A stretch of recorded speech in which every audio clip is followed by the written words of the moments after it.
Not in the stock market, it's right under your roof. Now more than ever, homeowners are sitting on record levels of home equity, and that equity belongs to you. It can be used to consolidate high-interest credit card debt, to pay expensive school tuition, to cover medical expenses, to invest in renovations, you name it, because that money is yours. This isn't about taking on unnecessary debt. It's about using an asset you already own to improve your financial position and your quality of life. The key is understanding your options and choosing the strategy that fits your goals. Let's see what's possible with the equity in your home. Give us a call at Alabama Home Mortgage today at 334-567-4223 or visit us online at myalabamahomemortgage.com. That's Alabama Home Mortgage, because there is a difference in mortgage companies. NMLS 1586368, Equal Housing Lender.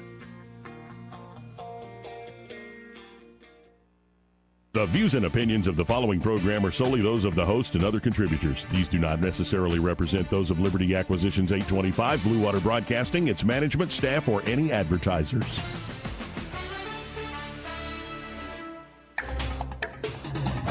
It's time for Montgomery's conversational radio show. It's News and Views on News Talk 93.1 FM. To join the conversation, call 272-9228.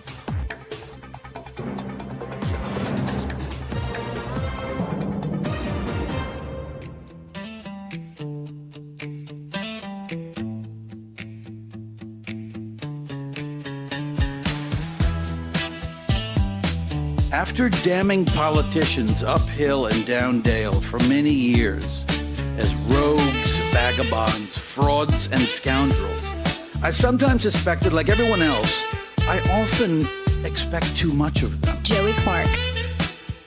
Welcome into the program. I'm your host, Joey Clark. And my favorite gadfly senator up there in the United States Senate is messing with our hometown senator here in Montgomery, Alabama. Just came out a second ago. Well, actually, more like 3 hours ago, because, of course, today is the confirmation hearing for Markwayne Mullin, Senator Markwayne Mullin, to be the new Secretary of DHS. And per a source familiar, Senator Rand Paul blocked Senator Katie Britt from introducing Senator Markwayne Mullin at his confirmation hearing this morning. Britt and Mullin are apparently good friends, and Britt is the chair of the Department of Homeland Security appropriations in the Senate. She was planning to introduce Mullin, but Fox News is told Paul, the chairman of the Senate Homeland Security Committee, wouldn't allow it. And a statement to Fox via a senior Senate GOP source familiar with the situation says, quote, Rand Paul has become completely blinded by his hatred of President Trump. Okay. And petty personal squabbles. His actions today were those of a seething snake and a hopeless hypocrite. What kind of free speech advocate would bar Senator Mullin's choice to deliver his introduction from speaking? What kind of Republican would bar a fellow Republican senator from voicing their support of a colleague? Why is this guy allowed to hold a Republican gavel anymore? Because he's probably tired of y'all's crap of always spending more money and starting more wars.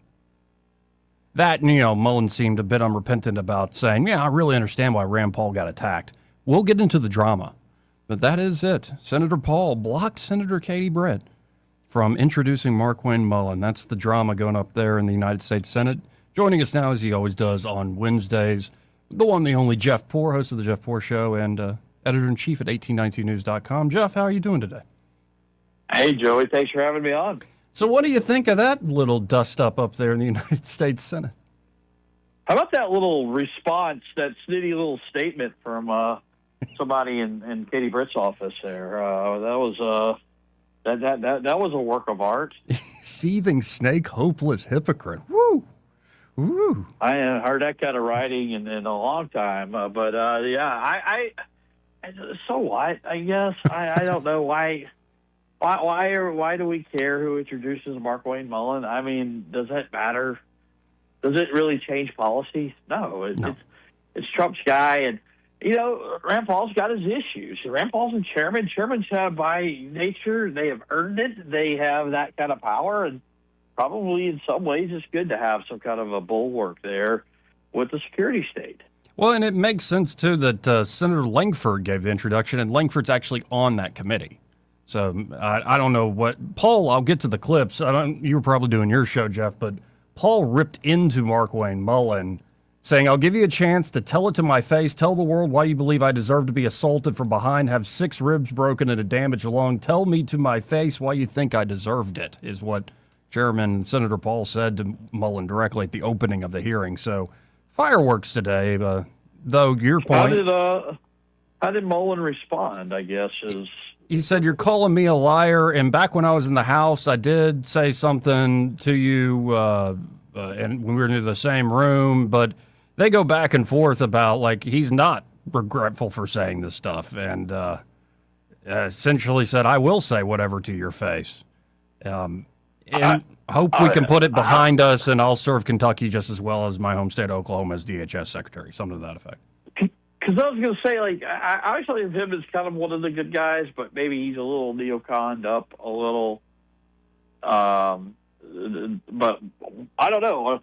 It's just the palace intrigue in the United States Senate. It wasn't what I had anticipated today. Yeah, nor did I. But when I see, like, one of my favorite, and he is a gadfly, and I've loved him for being a gadfly for a while, messing with the hometown girl, like, I'm like, okay, this is...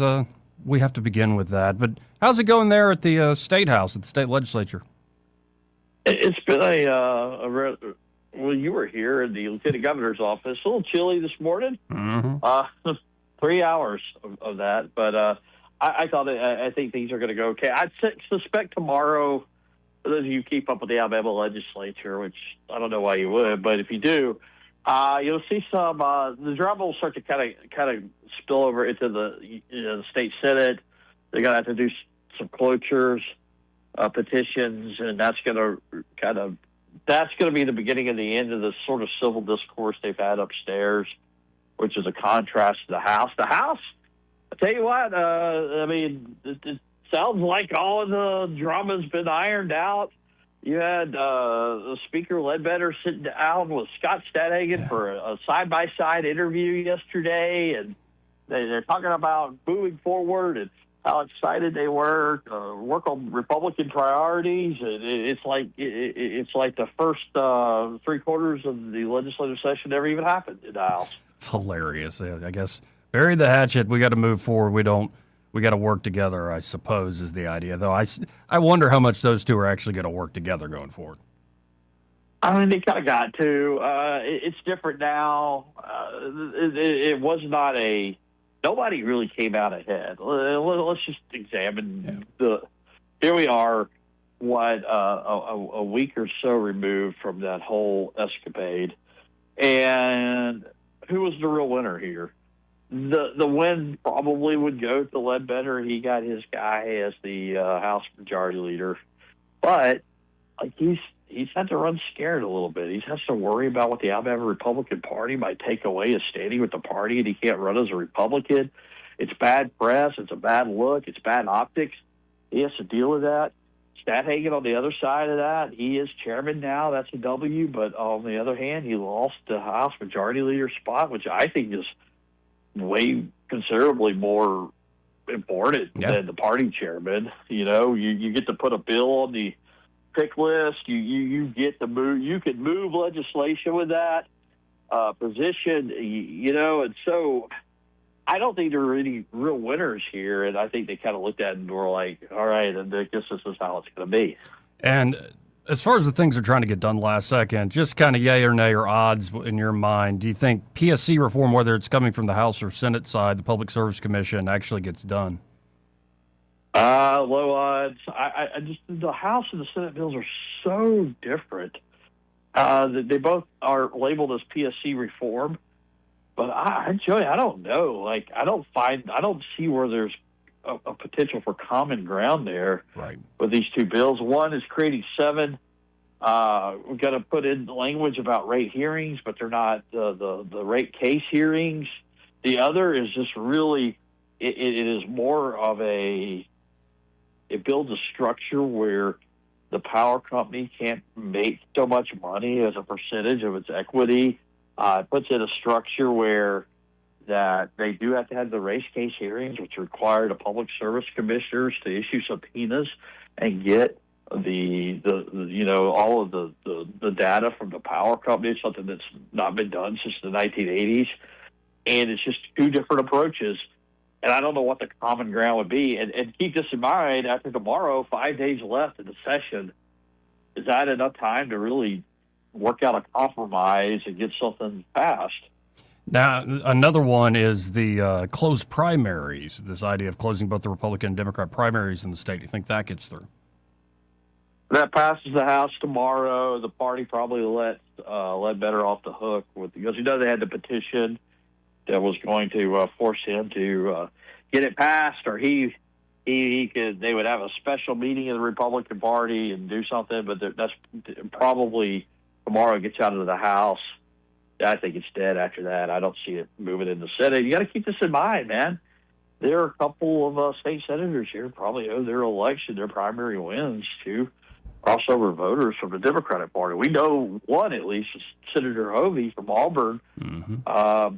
Woman, he lost by one vote. The woman wrote a op-ed in the New York Times claiming she was a Democrat who crossed over and voted for Senator Hovey at the time, beat Tom Whatley by a vote. So we have proof that this really happens, but I'm just telling you that that's probably enough to kill it from from getting on the floor upstairs in the Senate. Now, I got to ask you, because it's a topic here, and it's a topic, especially your neck of the woods in the southern part of the state. What is the problem with, like, the solar farm panels, like the using solar panels to actually power some of these big facilities? I know Britain had a bill there in the Senate that's been delayed about having a moratorium on these things. Well, there's a lot of not in my backyard types. It's Baldwin County, so I know you're somewhat familiar with this, Joey. The people in Baldwin County don't want these solar farms. They just think they're an eyesore. And in some places in Alabama, they welcome it. If they had built this solar farm in Escambia County, 10 miles east, or Monroe County, 20 miles north, it probably would have happened and no one would have thought twice about it. But because it's Baldwin County, because they think it poses a threat to the Bay, there's some environmentalists. The Karens come out. They come out to oppose it.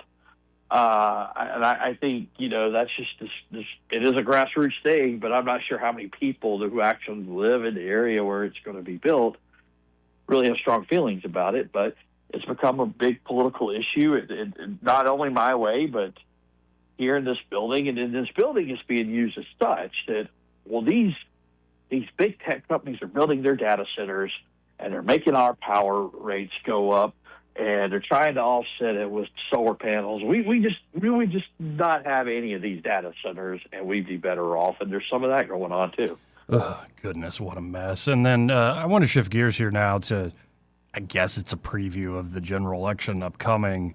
Two headlines at 1819news.com. One says, meant every word I said. Of course, it's Coach Tuberville, after the Democrats nationally got real mad at him, real mad over his social media posts criticizing Islamists and radical Islam. And then you had Doug Jones, who's running for governor, will probably be the nominee for the Democrats, running against Tuberville. And he's saying his Islamophobic comments, Tuberville's Islamophobic comments, are dividing Alabamians. And he used the it's a very liberal boomer thing to say. It's like, for decades we've been trying to repair our reputation. And I'm like, with who? Like, who are you trying to impress?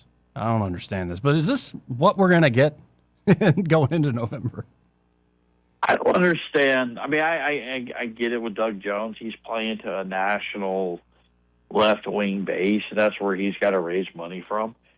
But, like, what? And then I talked to Coach today on my show, but why are we talking about Sharia law right now? I mean, where did this come from? Is this? I don't perceive it to be a threat. Maybe I'm wrong here, but I don't perceive it to be the threat, an imminent threat to Alabama, at least. Maybe in some places in this country that I don't visit, it is. Right. But it's just sort of it's become the thing. Like the Alabama Caliphate is, and we need somebody there at the rest area there on I-85 to keep the Muslim hordes from coming in from Georgia. I mean, is that really the burning issue of the day? I don't think so. Not for I think the practical realities of the state. It would be a threat if what you had became 10, 20, if not higher percent of the population, but we're nowhere near that at the moment. No. So, if I was in Dearborn or I was in Minnesota in some cases, I might be a little more worried. And I think it's a national, almost international story where, you have, for instance, Marco Rubio talking a great game about our Western civilization, as he said at the Munich Security Conference, and the Christendom and like our Christian identity. And then you look at Europe and especially like the UK, and it's so far gone that I think there are a lot of Christians, Americans, that are like, never, ever here in Alabama. It's just what gets people going. It is, and maybe there's a political angle to this that I'm, just being naive to. But even then, Joey, I mean, like, when's the last time, like, you spent a big part of your show on the threat of Sharia law to our listeners? I mean, I haven't done that in a while. Maybe you have. I have not. I have to admit, no. I don't find it for the time being threatening. I really believe in, Charlie Kirk said it really well. It's like there are individual people from every walk of life that you can bring them in, and despite their differences, they'll make great Americans. But if you bring in the entire village, that's when you start to have problems. And so as long as we actually get immigration reforms where it's merit-based instead of like the chain migration we got with families, I see it all as more an immigration issue.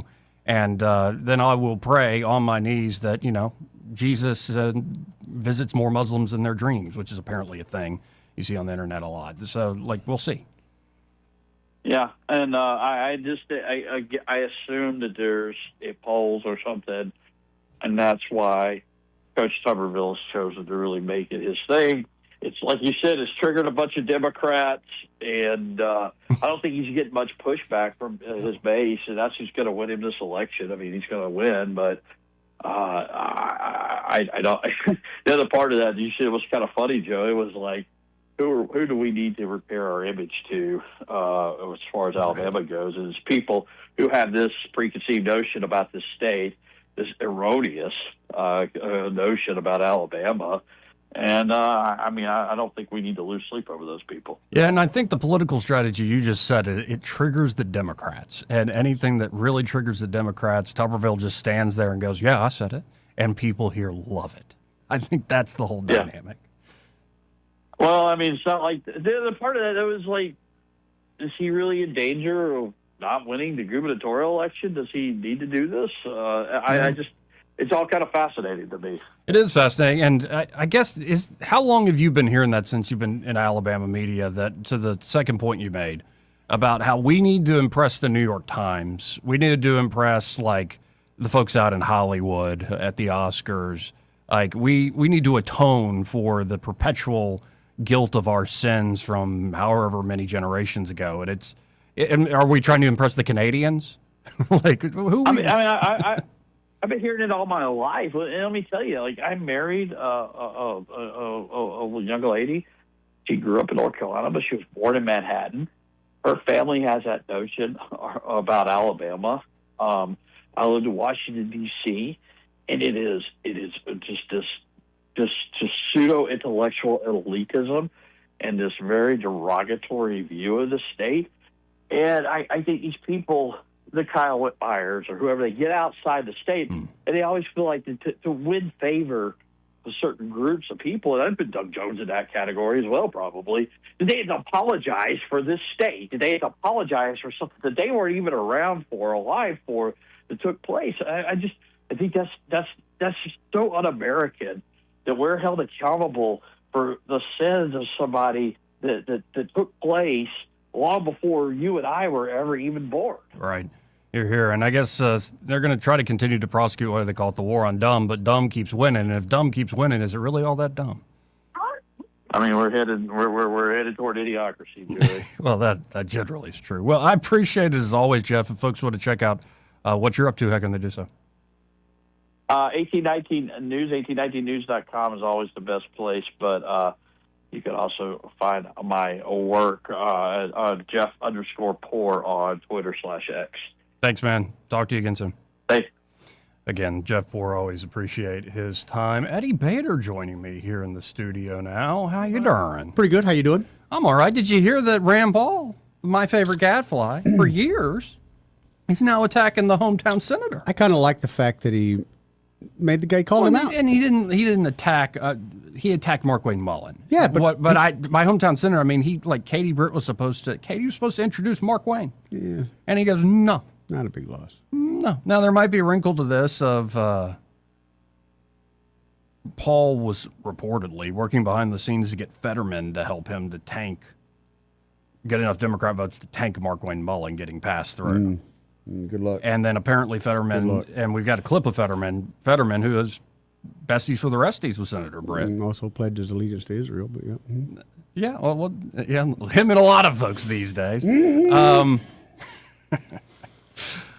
So Fetterman's not going to play ball with that. So I think Rand Paul's like, wait, your friend isn't playing? Well, you're not going to introduce your friend. Well, It happened, Joey, in high school. Don't you remember when your friend of a friend was mad at someone and you were supposed to be mad at him too? Because no, I wasn't that different than from how I am now in high school. I wasn't like, I'm friends with people like Senator Britt, Senator Paul. I love you both. Oh yeah, y'all work it out. Like that's how I feel about it.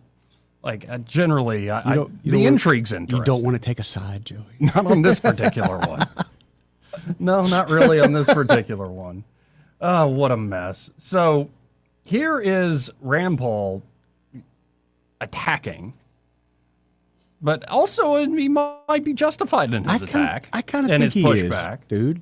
Yeah, and people are like, well, it's so personal. What else? It's personal. What else could you expect him to do? So, I mean, he just called the guy out. I mean, that's all he did. He called him out. So if folks want to know what we're talking about here is that moment. This was in the Senate earlier today at the very beginning of the hearing, which Paul chairs this committee. Rand Paul chairs this Department of Homeland Security Committee. Let's listen in to Paul's opening statement. This is before anybody else got to talk. This is the first thing said in this committee. Good morning, everyone. I entered the Senate the same year that Representative Gabby Giffords was shot. I knew then that the state of political rhetoric was encouraging violence.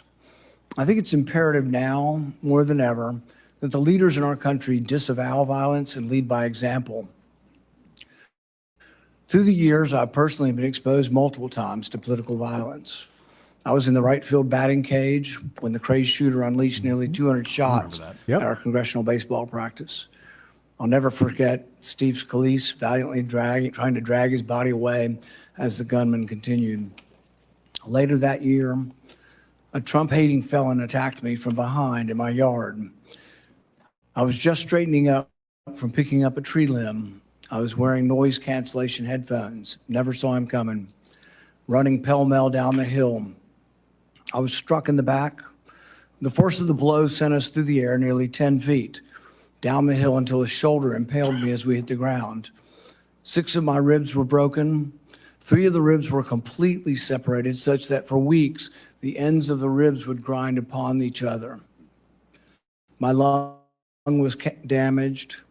For weeks, I could inhale, but not have the rib strength to exhale. I developed 2 pneumonias. The pain was such that I could only sit up in bed by tying a rope to the foot of the bed and pulling myself up. But even then, the pain was that of 1,000 knives.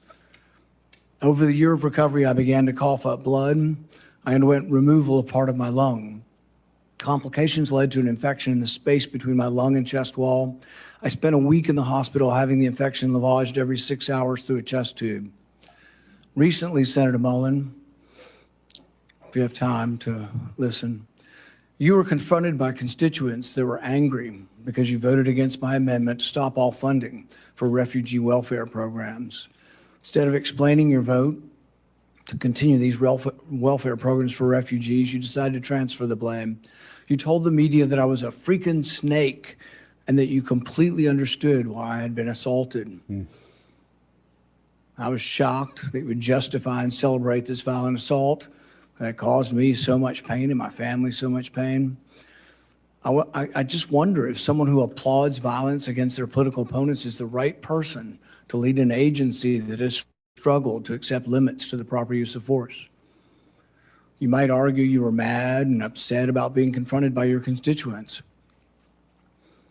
But Senator Mullin, your constituents are justifiably upset with you. By now, most of America knows that the Somali welfare fraud in Minnesota stole over $9 billion. But instead of defending your vote, you took to continue the vote to continue these refugee welfare programs. You chose to lash out at me.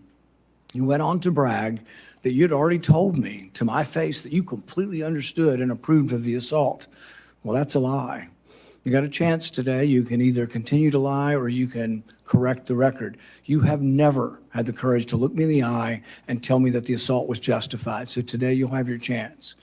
Today I'll give you that chance to clear the record. Tell it to my face. If that's what you believe, tell it to me today. Tell the world why you believe I deserve to be assaulted from behind, have 6 ribs broken and a damaged lung. Tell me to my face why you think I deserved it.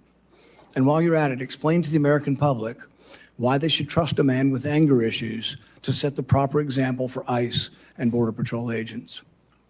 Explain to the American public how a man who has no regrets about brawling in a Senate committee can set a proper example for over 250,000 men and women who work at the Department of Homeland Security.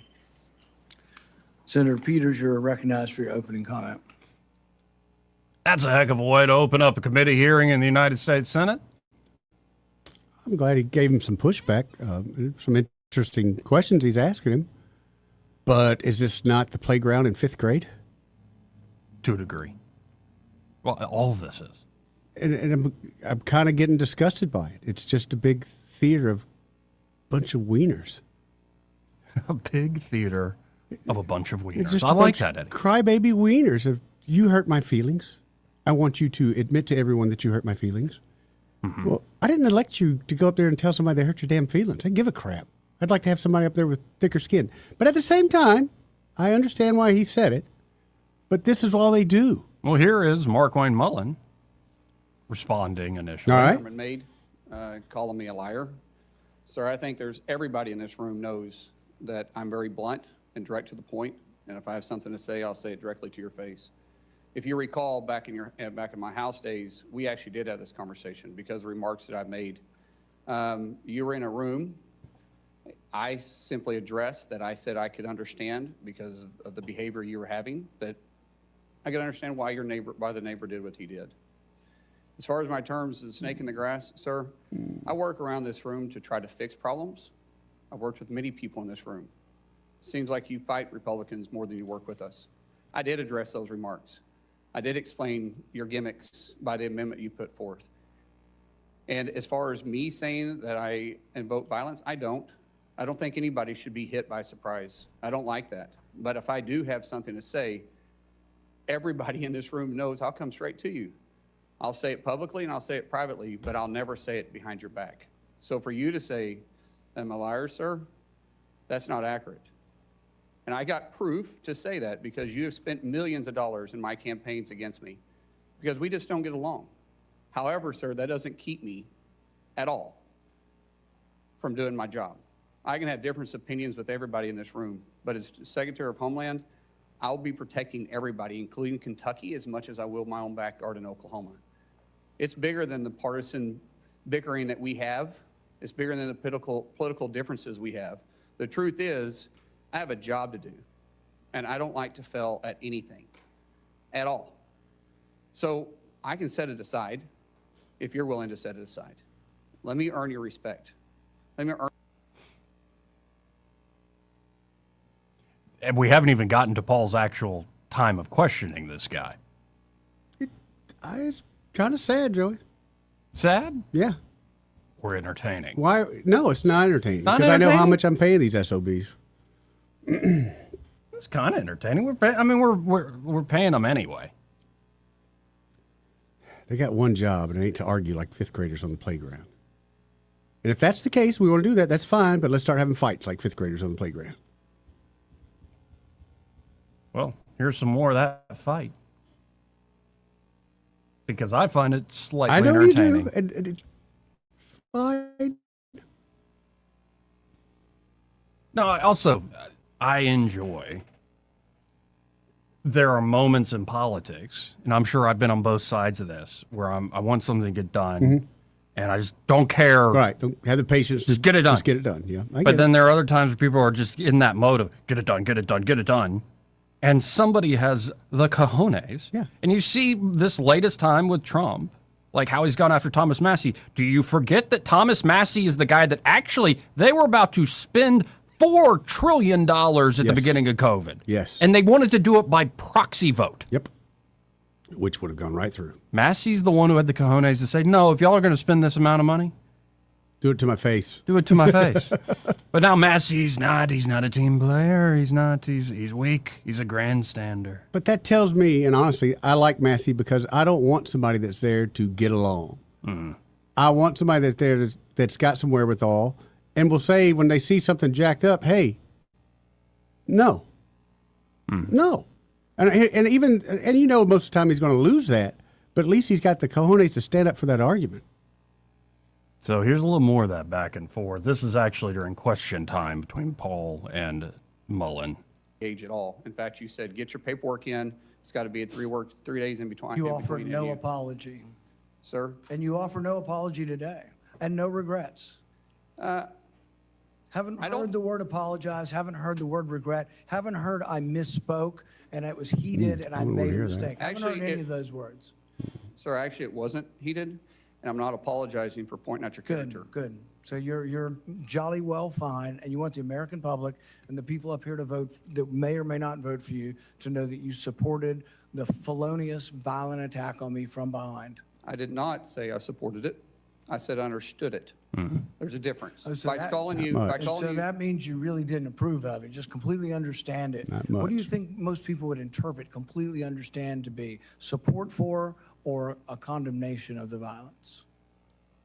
Sir, as I said, we can have our differences. It's not going to keep me from doing my job as Secretary of Homeland Security. I'm going to secure Kentucky and take care of Kentucky as much as I am Oklahoma. If this were a one-off, it would be one thing. If you just disliked me so much that you approved of violence against me, people could just write it off. Well, maybe they hate each other. But really, there's a pattern of this. Let's go ahead and roll the tape. And then we got tape. Well, it's that tape of like, well, say it to my face. We'll do it right here. And it was with that union boss guy. I remember that. And like, yeah. So Rand Paul's making a point that it's like, it's not just, personal, though it's definitely personal. He's got anger issues. And so I won't play, they do roll, not just that tape, they roll several clips of him on podcasts and all sorts of stuff. So, that guy, or saying essentially that guy deserved it or stuff like that. And so you can't do that in official capacity, I don't think. Right. And then after this, we're going to have to take a break. Okay. But this is one moment where Mullin brings up, I believe, like the old case where one senator beat another senator on the floor with a cane. Yes. Yeah, and it's kind of because it's like you learn about it in history class. It's like this drawing. And Not it's like the a way cartoon. I learned it, Joey. How'd you learn it? Somebody actually put a cane to you? No, I mean, I learned it was just a peaceful lesson. I didn't learn it to be, this is what really happened. Well, listen to this. This moment's quite a doozy. What I was simply pointing out is some of the rules that still apply to this body. For instance, dueling with 2 consenting adults is still there. I was pointing out what is still illegal for 170 years. There's no precedent for legal dueling. Even then, they fled the country. Do you realize that the man that beat Charles Sumner with a cane, he beat him till he was unconscious? You know why no senators intervened? Because his friend held a gun on the other senators, and he kept beating him and beating him until he crushed his skull. That's what you're insinuating is the precedent of the Senate, and that's what you live by. That is a very, very dangerous sentiment. So anyway, well, he didn't let Katie introduce Mark Wayne. His name is Markwayne. Big loss, though. Yeah. Well, apparently somebody.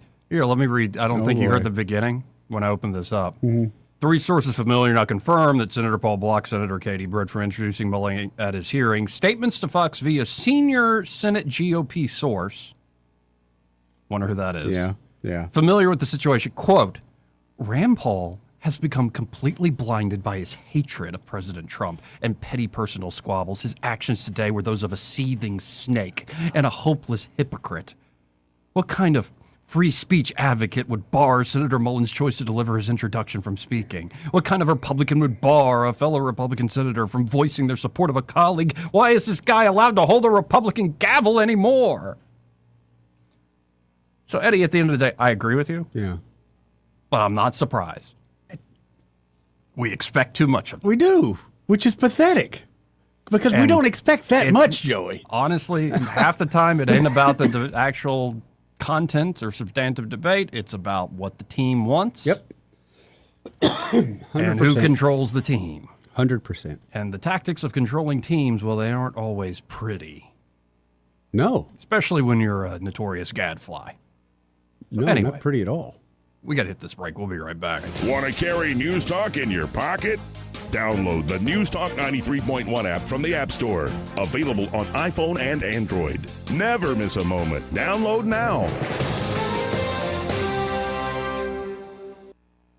When it's time to replace an old window or door, you want expert craftsmanship and proven experience. You want Davis Door & Sash. Right now, take advantage of our limited time promotion. 10% off materials on new energy-efficient doors and windows. Voted best in the River region for windows and installation in 2024 and 25. Davis Door & Sash would love to work for you. Call 334-288-6010 or visit davisdoorandsashalabama.com. Davis Door & Sash, the perfect fit for your home. Yes? Yeah, I'm Bill. You called about some breakers tripping? Oh, yes, Bill. My brother-in-law says you can do almost anything. That's me. Not much I hadn't seen. Do you really want someone who does almost anything in your electric box? Think about that, because each year thousands of home fires are caused by faulty wiring. That's why you want a professional, like the electricians at Crosby Electric. Bill, how's it going? Bill, ooh, are you okay? Oh, yeah, well, I didn't really need my eyebrows anyway. At Crosby Electric, all technicians undergo rigorous safety training, as well as background checks, drug testing, and continuing education. Bill, you think maybe I should call a real electrician? No, these little slip-ups happen. Everybody does it. Really? No, not really. When you need professional electric work, or you just like someone to assess your home for safety, call the experts at Crosby Electric, 272-2085, or visit us at crosbyelectric.com. This is your roving reporter. Today I'm talking with a prospector. That's right, man. I'm prospecting for gold. You dig? No, but it looks like you do. And you know the first thing I'm going to do when I strike it rich? What's that? I'm going to hire David Ernest to be my money man. You mean everyone's favorite asset preservationist? That is correct, man. I'm going to call him up at 833-596-7233. 833-596-SAFE. You know, I've heard a lot of good things about David Ernest. You know, he's the best money man around with over 40 years of experience. Experience is necessary, especially when you're digging for gold. That's right, man. And I can see that you don't have very much experience. What do you mean, man? Well, you have the little plastic bucket and shovel like a kid would take to the beach. Yeah, man. Well, I want to start out small and kind of pace myself up until I strike it rich. Well, maybe you should call David Ernest first. You think he's got a shovel? Never know till you ask. I dig, man. What's your biggest investment? More than likely, it's your home. So treat it that way when you hire a painting contractor. With PBS Painting, there are no gimmicks, no $99 specials. Just quality painting and someone who treats your home with the same respect that you do. At PBS Painting, we have been painting for years and look forward to many more years to come. With PBS Painting, the job gets prepped properly, whether it's cleaning, scraping, or priming. We always use quality products, which is a must for a quality paint job. So if you're looking for a painter that doesn't need upfront money and is on the job at all times, then please give me a call. Scott Bowers and PBS Painting, 294-5122. That's PBS Painting, 294-5122. Look at some of our work on Facebook at PBS Painting Montgomery. For too long, Alabama's statewide news companies have shamed us for our conservative Christian values. Alabama deserves a news company that cherishes our culture, a company that isn't bought and paid for by the powers that be. 1819 News is that company. Run by Alabamians for Alabamians, 1819 News celebrates what is good and beautiful about our state, while exposing those who work against our values in secret. Just go to 1819news.com to learn more. Subscribe to our newsletter. That's 1819news.com. Rich Thomas Weather is brought to you by Alabama Wholesale Lumber. It's more than just great prices on lumber. From Trex decking to energy-efficient windows and Tamco shingles, Alabama Wholesale Lumber has it all. Rich Thomas Weather. Well, hi, everybody. Temperatures are going to start modifying in a good way. With sunshine today, we're still way below normal, but that will soon change. Sunshine today, high in the upper 50s to near 60. Clear skies and cold again tonight. Overnight low temperature down to about 35. Tomorrow, the recovery continues. More sun, high temperature up to about 70. We are headed for the upper 70s on Friday with more sun. Then low 80s Saturday, mid 80s Sunday. It's a storm-free forecast. From the Blue Water Weather Center, this is Rich Thomas. When news happens, you'll hear about it first. The River Region's most trusted voice. News Talk 93.1 FM WACV.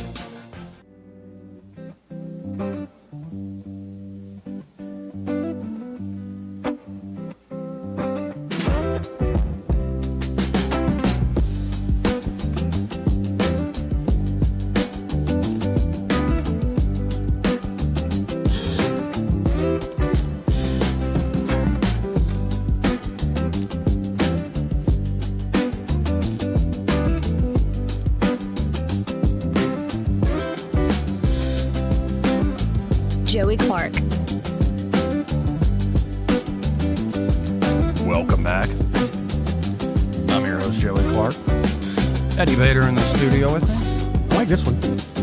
Yeah, it's to mellow things out after that heated exchange. It's with the really high schoolers up there in the center. Yeah, well, this is a really good one to have the boat going as you're coming out of the harbor. Oh, absolutely. You're just kind of chilling. Absolutely. Let's go to Urbanite. Hey, All right. Urbanite, how you doing? Hey, yeah, recognizing the fact that you're a fanboy when it comes to Katie Britt. I got nothing against you. But as a former Air Force officer, I understand D.C. politics when it comes to the snake pit. Yeah. And I think it is not very politically astute to introduce or be connected to anybody that the chairman of a committee doesn't like. That's just... Yeah, well, I tend to agree. Yeah. Who's who right there. But the best thing, she could have done to her chair and chilled out and not got called in the middle of that. That's my thing. I wouldn't have said nothing. Exactly. Just chilled out. If the guy has his own merit, he'll get through on his own merit. Yeah. But I would have stayed out of it. Yeah, no, but, and by the way, Urbanite, I'm not just a fanboy. She's going to be president one day, sir. She is going to be president. Right, so you just now got to get over it. All you haters out there. I believe that based on the awareness the big dogs made with her being the response to the presidential speech. And yeah, they've given her national exposure for a reason. I agree. Yeah. I can see her being the first VP. And even though it sucked, like her response to the State of the Union, it was awful. Bad, whatever. No, it was terrible. Like Rubio's wasn't great either. And look, Rubio's right there, almost. Yeah, but that's just Rubio's got too many jobs. That should have been the point of it right there. That's true. You got to admit, Katie Britt was unique. Yeah, that's one word. Okay. I'll go with that. I remember somebody wrote something about it. It was very powerful. Was the Minsky on today? We had to reschedule. He'll be next Wednesday at 1. Okay.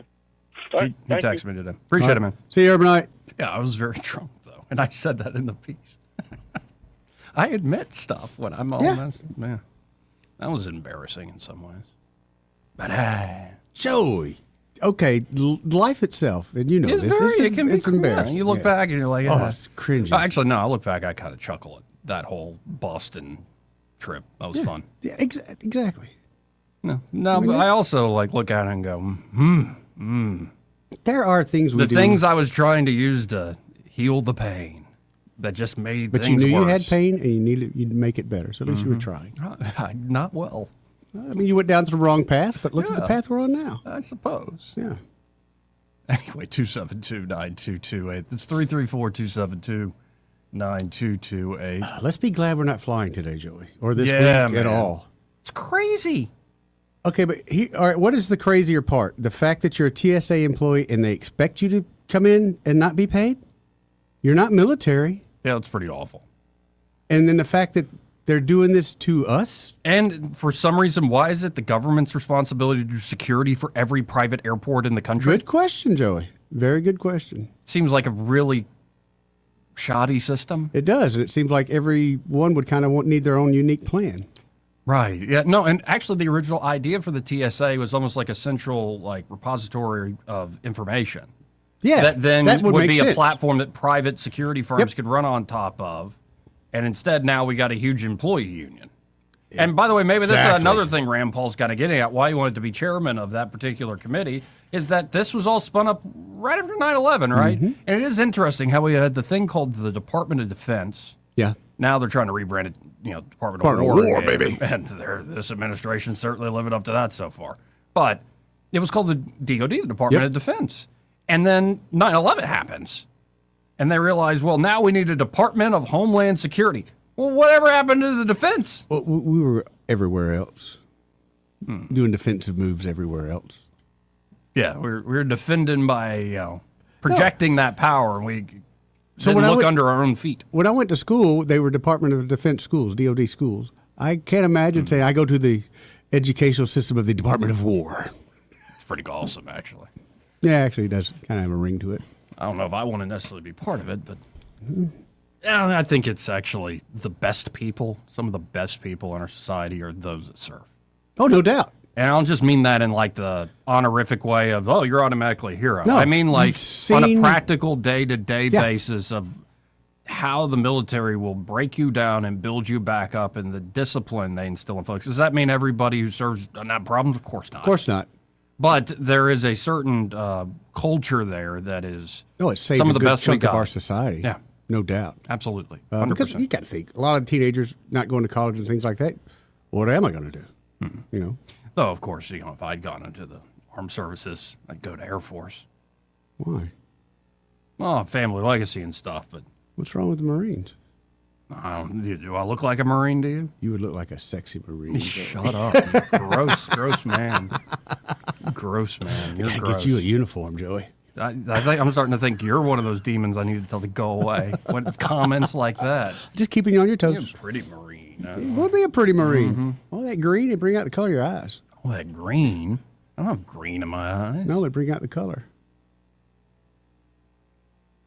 See Pam Bondi got subpoenaed for the Epstein stuff? Yeah. Yeah, she might have to testify about some more stuff. Do you think she'll actually testify, or will she just it's go a subpoena. ahead? Maybe she'll fight it, but, Yeah. Or just not show up? Or she'll yell about the Dow and the NASDAQ again. I hope it's a good day for the Dow that day. Yeah, one of my favorite accounts on X is the anime PSYOP. Mhm. Because it just puts all the moments, these weird moments in American politics into that sort of stark relief of like, you get to see it like it's a Japanese anime. Yeah. And it's like, the Dow is at 50,000. 50,000. I don't care about the satanic pedo rings and all this stuff. The Dow is at 50,000. Just It's never, like, whoa. I'll never forget that. That's an all-time. That's right up there with that Howard Dean scream. Mm-hmm. Or the Hillary. What difference does this point does Exactly. it make? Yeah. Exactly. No, I remember Congresswoman Roby at that time. Oh, yeah. The Was trying to go in on Hillary about like what she read that morning. Oh, It was like, it was the weirdest angle of attack Magazine? ever. Yeah, and actually Hillary handled it just fine. It was like, you can't try to wind Hillary Clinton up. No. You just got to go for it. That's why I liked in that one hearing. She was like, I'll leave right now. Well, I know how to wind her up, but that's been a lifelong you pursuit. That has been a lifelong pursuit. No, you don't, Bill. What do you mean? Bill, she swings the other way. And if you don't know that by now, you're in the wrong business. Well, I guess we have different definitions of what it means to wind somebody up because the plan's going accordingly. Anyway, we'll be right back. He may not know whether he's coming or going, but whether you're going to work or coming home, Greg Budell is there. Mornings 6 till 9 and afternoons 3 till 6. Only on News Talk 93.1 FM WACV. Hi, I'm Carl Schmidt, naturopath and owner of the Herb Shop Wellness Center at 8161 Vaughan Road. You know, with over 30 years experience in natural wellness, I've seen countless health fads come and go. A few years ago, we added a patented technology that actually activates your stem cells. It reverses the aging process at the cellular level. However, you do need proper hydration and targeted nutrition. At the Herb Shop, our advanced scanning and testing technology allows us to accurately assess your nutritional needs and get a customized plan for you. Come in today and see what the Herb Shop can do for you. The employees of Adams Drugs would like to thank you for trusting us with your health care in 2025. We look forward to serving you and your family in 2026.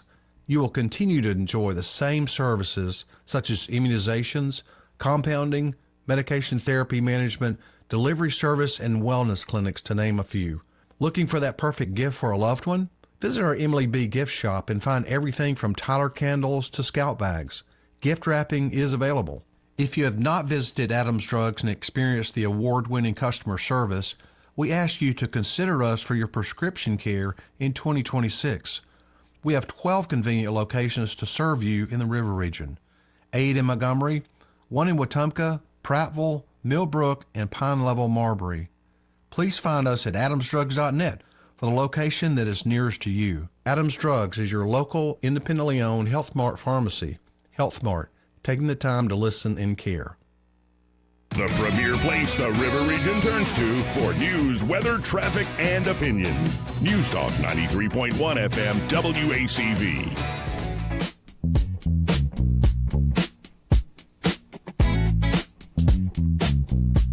Joey Clark.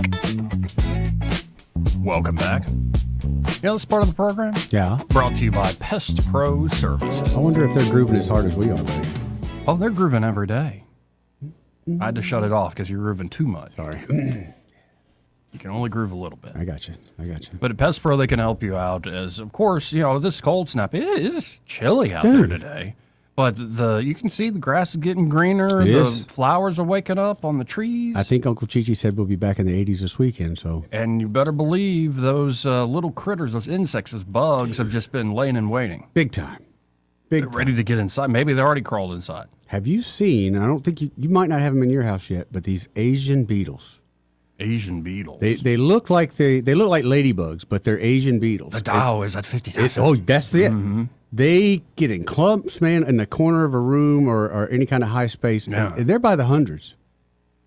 And I really got to talk to Ashley because I've got having that issue in our house, and I don't know what to do about it. And I know it ain't just me because I show houses every day. I see these at everybody's house. Must be some new invasive thing. It's some type of invasive thing. Somebody told me it was brought in by Auburn. So anyway. War eagle. All right. Well, folks, whether you're dealing with Asian beetles or old school things like fire ants or cockroaches or wasps or skeeters even. Skeeters, they're coming, buddy. Pest Pro can handle all of that. Just get in touch with them and they'll come out and take a look around. And, of course, now is the time to get that termite inspection done, especially if you haven't had that done in years. Yeah. So you'll check them out today. That's Pest Pro Services. You can always learn more at ppsriverregion.com or search Pest Pro Services on the Book of Faces or just call them direct at 265-9990. That's 265-9990. When you want to know, call a pro. Pest Pro Services. And be sure to tell Ashley and that great team that Joey and Eddie, those fellas on the radio, sent you. But yeah, Pam Bondi, she just got subpoenaed to testify about the Epstein files. It's from James Comer, the Republican-led Oversight Committee, the same committee that, subpoenaed Hillary. Yep. And Bill. Yo, boy. And Leslie Wexner. Which, I don't know why that guy isn't in handcuffs. Thank you. That is the damnedest thing. Like, they can arrest a prince. That's what I don't... Joey? A sweaty prince who lied about sweating, not having the ability to sweat. But they can't arrest, I'm not even talking about, let's get Trump, let's get Bill Clinton, let's get all the stupid political back and forth and using this for political fodder, and instead go after the actual evil men that were partnering and palling around with Epstein for years. I don't understand it. All I keep seeing is the same pictures I've seen of Andrew and Clinton. Those weren't the only two involved in this. Yeah. They weren't, by any means. And there are a lot of obvious things to look into. Yeah. But again, are we really that surprised that certain institutions might be compromised? I'm not surprised. I'm just I'm disappointed with us as Americans that we know this and we're just watching. No, and what I'm about to say, I mean it with all of my heart. You probably are going to have better outcomes by praying about all this stuff in foreign nation than voting the right way. At this point, I agree with you 1,000%. But you can do both. You can obviously do both. You got to live life in this fallen place. But yeah, I shake my head when I, have to actually look at the news and some of our problems, I think, are a problem of the spirit, not there's no doubt, Joey. Not all the practical things that bedevil us as well. Anyway, We got to hit this top of the hour All right. break. We'll be right back. You want to groove some more? I'm down. All right.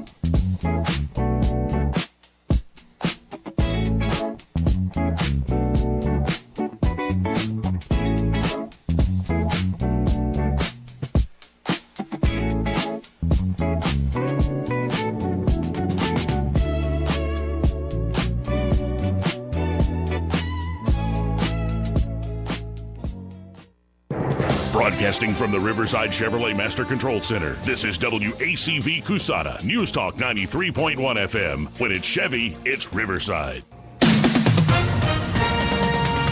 With SRN News, I'm Bob Agnew in Washington. The Director of National Intelligence, Tulsi Gabbard, told the Senate Intelligence Committee today that 5 countries pose a serious missile threat to the U.S. She said those include Russia, China, North Korea, Pakistan, and Iran. Drivers are facing the highest prices they've seen at the pump in about 2.5 years. According to the Motor Club AAA, the national average for a gallon of regular unleaded now has jumped to more than $3.84 a gallon. That's up from $2.98 that was the average just before the war. U.S. wholesale prices came in hotter than expected in February. The Labor Department reports today its Producer Price Index, that's the one that measures inflation before it ever hits consumers, rose by 0.7% from January and 3.4% year over year from last February. On Wall Street, a struggle right now for the Dow. It's down 453 points. This is SRN News.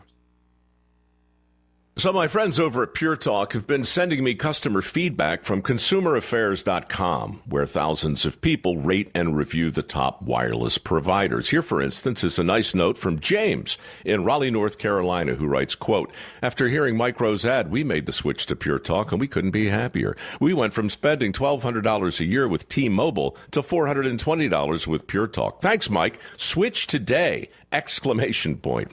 Pure Talk is saving James $820 a year. And because he literally wrote the words switch today in capital letters with an exclamation point, I'm going to go ahead and dedicate this commercial to him. So folks, take it from James in Raleigh, North Carolina. Pure Talk can give you unlimited talk, text, and plenty of data for just $25 a month on the same 5G service the big guys are overcharging you for. Just dial pound 250, say Mike Rowe. You'll also save 50% off your first month. That's pound 250 to save an additional 50%. Thanks, James. Rich Thomas Weather brought to you by M&M Outdoors. Book your stay today at MNMCampground.com for relaxation at its best. It's easy to find and hard to leave. M&M Outdoors, your home away from home. Rich Thomas Weather.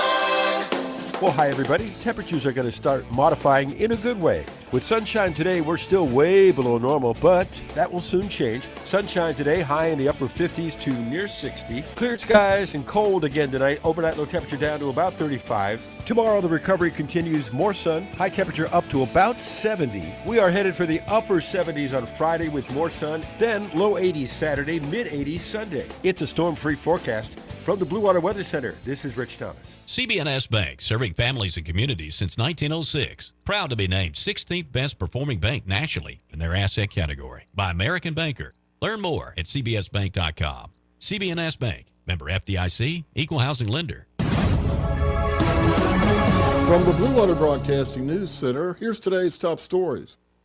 Jury deliberation began today in the capital murder trial of Anaya Blanchard's accused killer. Closing arguments in the trial of Ibrahim Yazid wrapped up Tuesday afternoon at the Macon County Courthouse. The jury must now reach a unanimous decision. If convicted, Yazid faces a sentence of either life without parole or the death penalty. The city of Montgomery has received clearance to demolish 2 long-abandoned hotels. The Candlelight Hotel on West South Boulevard and the nearby Days Inn have both been approved for demolition. The action is made possible through a $4 million HUD grant. Demolition of the hotels is expected to begin later this month.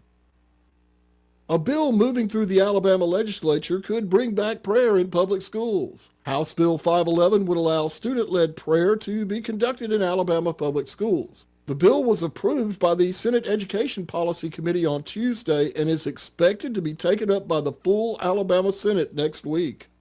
From the Blue Water Broadcasting News Center, I'm Sky Mosley. This hour of news and views is brought to you by our good friends at Alabama Home Mortgage. Alabama Home Mortgage, 567-4223. Visit them on the web at myalabamahomemortgage.com. NMLS number 1586368. An equal housing lender. Welcome to Eclectic Coins, Montgomery's largest coin dealer, specializing in buying and selling investment-grade gold and silver coins. And they have a large selection of rare coins and coins from around the world. Visit them at 543 Northeastern Boulevard or on the web at eclecticcoins.com. Eclectic Coins, where collectors who know go. This is James Cole with Cole Plumbing, and I want to thank Blue Water Broadcasting. I have been advertising with them for several years, and they have brought me quality business. I really appreciate them. Our advertisers are our biggest advocates. Call us to find out how radio can increase your bottom line. Blue Water Broadcasting. Local folks helping local business. Do you suffer every time you try to wear good-looking shoes, but you don't want to wear ugly shoes just because they're comfortable? The Good Feet store wants to help you wear heels, boots, and dress shoes again in comfort. We're located at 7341 East Chase Parkway in the shops at East Chase. Now hiring. The views and opinions of the following program are solely those of the host and other contributors. These do not necessarily represent those of Liberty Acquisitions 825, Blue Water Broadcasting, its management, staff, or any advertisers.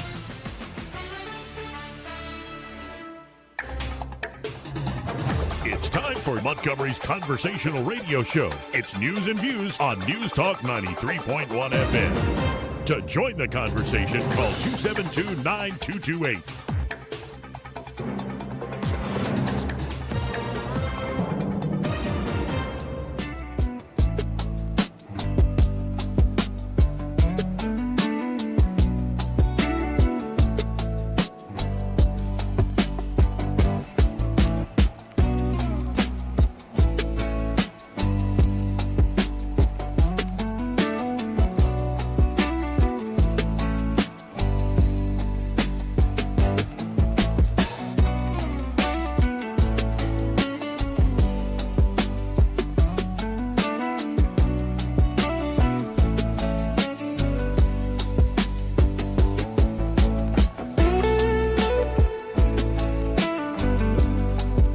Joey Clark.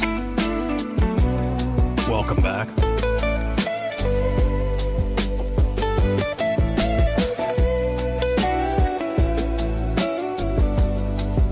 Now, do you want to get into some more mudslinging in the political arena real quick? And it's not a clip. It's something I'm going to read here. Okay, yeah. But apparently, Donald Trump said something mean about Ilhan Omar. Omar? Yeah, Ilhan Omar. Oh, who cares? But okay, yeah. Can't stand her, man. Can't stand her. And though it makes no sense, every time I see Ilhan Omar's name, I think of Night at the Roxbury. Emilio! Okay. It makes no sense. But for some reason, those two are married in my mind. Mine is much worse than yours, Joey. Whenever I think of Ilhan Omar, I see that meme where it says you used thin toilet paper and a finger broke through. That's, if I say Ilhan Omar, that's what's in your mind. Yes. Her picture comes to my face, and with that meme that says you use cheap toilet paper and your finger bust through. That's a terrible thing. I mean, it's happened to everybody. It happened to everybody. Right. Yeah. Right. Especially if you're not in your home base. Not only that. You had to, like, stop at the mall. When you're young and struggling and poor and you're stealing toilet paper from McDonald's and places like that. Yeah. Or you're at the Love's truck stop and it's an emergency. That's why I go to the Boosties. And it is. That stuff's thin and like sandpaper, essentially. Yes. No. John Wayne toilet paper. Anyway, Democratic Representative Ilhan Omar of Minnesota unleashed an unhinged rhetorical attack against President Donald Trump after he accused her of playing a part in the Somali fraud ring. The president lashed out at Omar while speaking about his new anti-fraud task force from the White House and criticized Somalia, the country she immigrated from. Everyone knows they've been cheating for years. Yep. It's the first ever, and it's going to be stopped. It's got to be stopped.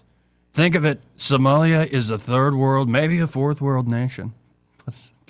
One of the worst, one of the most dangerous, Trump said, with Vice President J.D. Vance at his side. They don't have anything. They don't have councils. They don't have government. They don't have police. Yeah. They shoot each other all over the place. They come here and they steal $19 billion It's crazy. And Ilhan Omar, I hope this is part of it, but she married her brother, supposedly. I don't think it's supposedly. I mean, there's a lot of documentation. Yeah. That means she's here illegally, and she's a congresswoman, Trump alleged. And I hope you're going to be looking at that, or somebody is, all right? Because she's one of the ringleaders. She's bad news, really bad news. She's so bad for our country. Omar responded. Oh, did she now? To the president in a post on social media. The most disturbing part of his unhinged comments is how comfortable he is in telling the world how stupid he and his followers are, Omar wrote. But I guess it's expected from a man who regularly and publicly fantasized about sleeping with his own daughter and is clearly implicated in the worst pedophile cover-up case. How's he implicated? By the way, in this report from The Blaze, I love that the next sentence is, the anti-fraud task force will be headed up by Vance. Thanks for the basic fact. Just clearing that back up.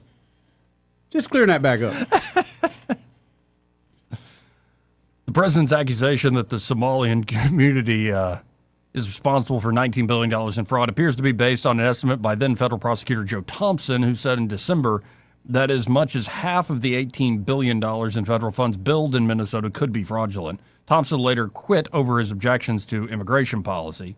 One of the larger convictions of fraud in the Somali community from Minnesota involved $250 million of pandemic funds stolen through the Feeding Our Future scheme.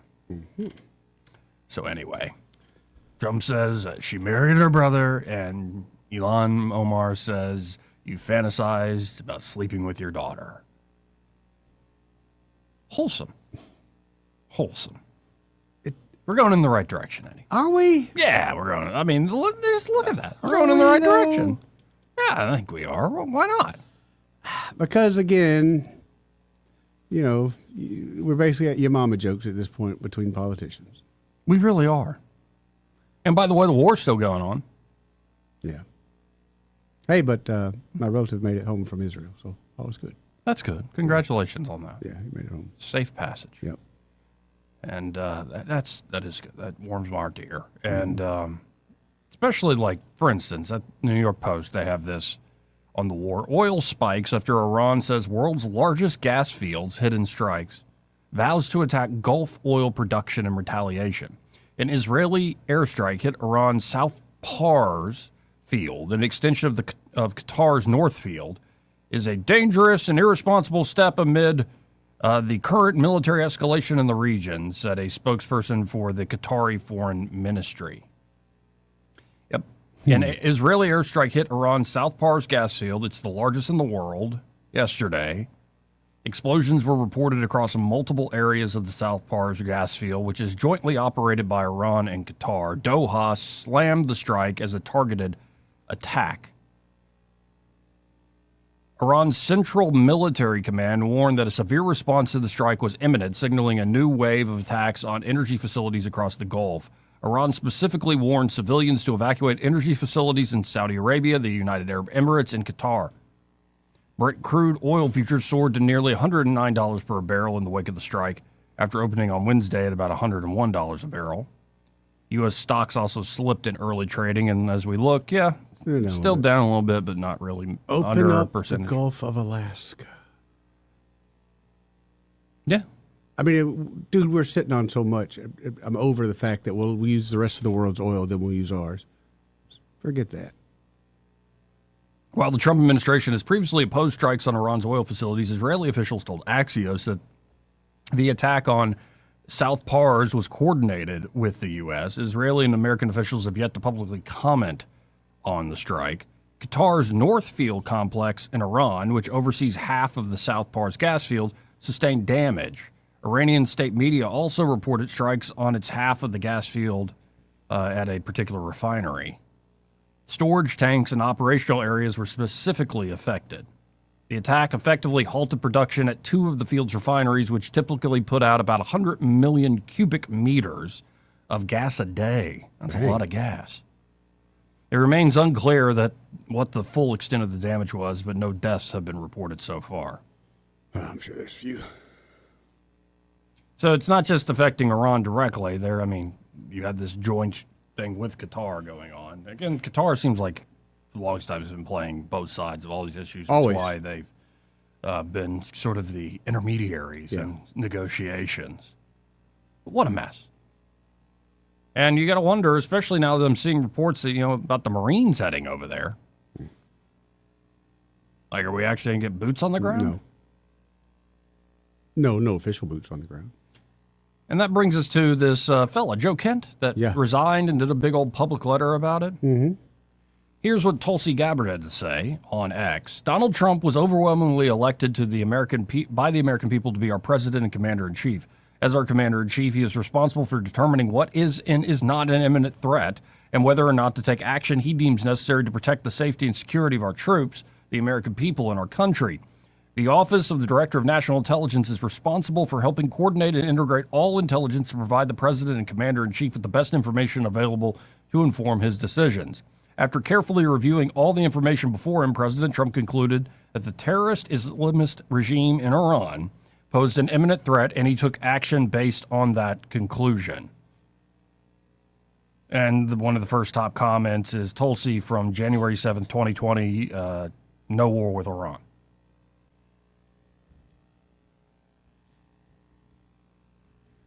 Another person saying, and I'm not saying anything about the accuracy of his beliefs. I've made a series of true statements without explicitly saying this was a huge mistake.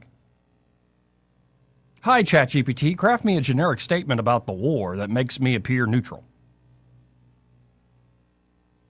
Another person saying, hi, Tulsi, are you still selling these? I'd like to buy one. And it's Tulsi was selling a shirt that said no war with Iran.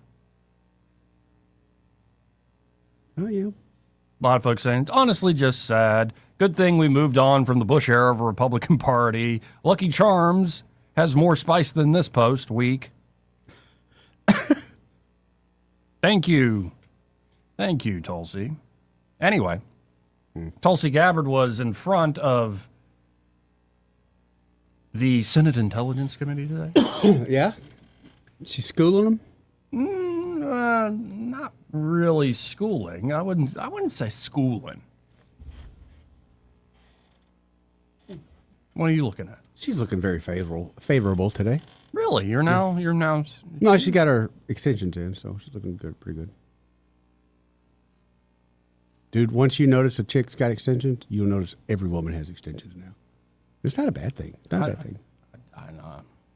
So, but I'm just saying that she's there. She's looking really good today. So she's there to try to convince everybody she's right. Well, here is the intelligence assessment so far of Operation Epic Fury. The IC assesses that Operation Epic Fury is advancing fundamental change in the region that began with Hamas's attack on Israel on October 7th, 2023, and continued with the 12-day war last year, resulting in weakening Iran and its proxies. The IC assesses the regime in Iran appears to be intact but largely degraded due to attacks on its leadership and military capabilities. Its conventional military power projection capabilities have largely been destroyed, leaving limited options. Iran's strategic position has been significantly degraded. The U.S.-led maximum pressure campaign and snapback of European sanctions added additional pressure to an already bleak Iranian economy, resulting in mass protests earlier this year that Tehran suppressed by killing thousands of protesters. Even if the regime remains intact, the IC assesses that internal tensions are likely to increase as Iran's economy worsens. Even so, Iran and its proxies continue to attack U.S. and allied interests in the Middle East. The IC assesses that if a hostile regime survives, it will likely seek to begin a years-long effort to rebuild its military, missiles, and UAV forces. Prior to Operation Epic Fury, the IC assesses Iran was trying to recover from the severe damage to its nuclear infrastructure sustained during the 12-day war and continued to refuse to comply with its nuclear obligations with the IAEA, refusing them access to key facilities. Well, there's Tulsi Gabbard laying it out, and I'm just reading more of the comments, and folks are like, you have betrayed us. You were the reason I stuck my neck out and voted for Trump. But here's the thing, when you go to like CNN's latest poll, those who describe themselves as MAGA, yeah,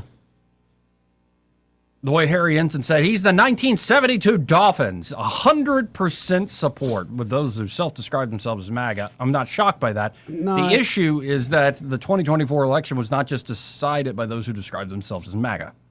Right. It was decided by a heck of a lot of independents. That moved over. Yes. Yep. So, by midterms, what are you thinking, Joey? Something's got to change, brother. Well, I think some of the libertarians need to get over themselves because they're like, we're right. The bombs keep dropping and the debt keeps getting higher. And I'm like, I agree, but at least Ross Ulbricht's out of prison. Did you say that libertarians need to get over themselves? Yeah. Just a little bit? Not just them. Like, we all do on this stuff. No, I love the libertarian attack. Good one, Joey. I mean, you got to. I'm really attacking me. I know. That's what I love. That's what I'm doing. It's a new kick I'm on. That's what I love. But no, you got to take the wins. Like he promised to commute the sentence of Ross Ulbricht, who was in double life for creating Silk Road, and he's now out of prison, reunited with his mother. It's this beautiful moment. We're like, bah, bah, bah, bah, bah, bah. But we're not getting everything we want. We want it all. Mm-hmm. And I said so on Piers Morgan, and I've got millions of people that retweet me, so it's got to be policy, right? No. But again, I think that these people are weak-minded enough that you literally don't have to court them till the end. Then you go to them and say, hey, you want that stupid stuff you want? All right, we'll do it again. Come on. Let's go to Doug. Hey, Doug. How you What's up, Doug? Hey, good morning, fellas. Afternoon. So afternoon it is. Seems like the morning. Yes. You said there are Marines reportedly heading there, like we could have boots on the ground. Yeah, and that's something I am not happy about. Apparently an amphibious group, deployment of Marines in the Middle East, it's a 2,200 troop force, the 31st Marine Expeditionary Unit. Sending them to the theater at least, not necessarily a decision to actually put them on the ground yet. Yeah, so I don't want boots on the ground right in mainland Iran, but where is a place? I have no inside information. I mean, this is just because I've read about it, or not even a whole lot, but where's a place where it might make sense to put Marines on the ground? Probably Karg Island. Yes. So if we took Karg Island, yeah, that makes sense. And that might be the move that's coming. That. Yeah. And like I said, I have no idea if that's the case or what's going on. But yeah, I think they could take it, and I'm sure they'd have some loss of life, but hopefully it would be limited. And there's also suggestion it wouldn't just be Karg Island; it would be a whole series of small land-based raids hitting targets along the coast that might be small boats that are dropping mines or little drones. Fast boats. Yep. Okay. And if that's the case, there'd probably be more casualties. Yeah, there would be. It might make sense to take that Karg Island and just keep it until there's a stable government in Iran, which, all the Iranian people I've seen interviewed all over the world that are counter-protesters, like they're supporting what we're doing in Iran, to these liberals in New York and different big cities that are supporting the government in Iran, which is absolutely insane. It seems like our media is rooting for them because it's anything to damage Donald Trump. Mm-hmm. But all the native Iranians that are displaced, all over the world, they're all cheering what we're doing. Yeah, it reminds me of Venezuela. That I understand. I've seen interviewed and whatnot. No, it's like Venezuela. If Cuba falls, I think you're going to see a lot of folks who fled Cuba cheering as well. Yep. And I think there are honest critics that are like, I thought we signed up for no new wars. What are we even doing here? And then there are the opportunists, like you said, who are anything they can spin in a negative direction, they will. They will, yeah. Well, Iran was a threat. Iran supports Hamas, Hezbollah, the Houthis, and I don't know how many other terrorist groups. And they've killed probably over the years thousands of Americans. Oh, especially with the IEDs. Mm-hmm. Well, in missiles. Yep. I mean, how many missiles? And then they bombed the Khobar towers. They bombed. Yep. I mean, there's been attacks all over the place over the years. Definitely has been. And, we'll see. I do worry, and we went over yesterday, like, we better not be talking about this on July the 4th, I guess my point. Yeah. And I hope the Iranian people are able to rise up and overthrow this crazy government. Agreed. We shall see. Apparently, the Israelis, appreciate it, sir. Thank you, Doug.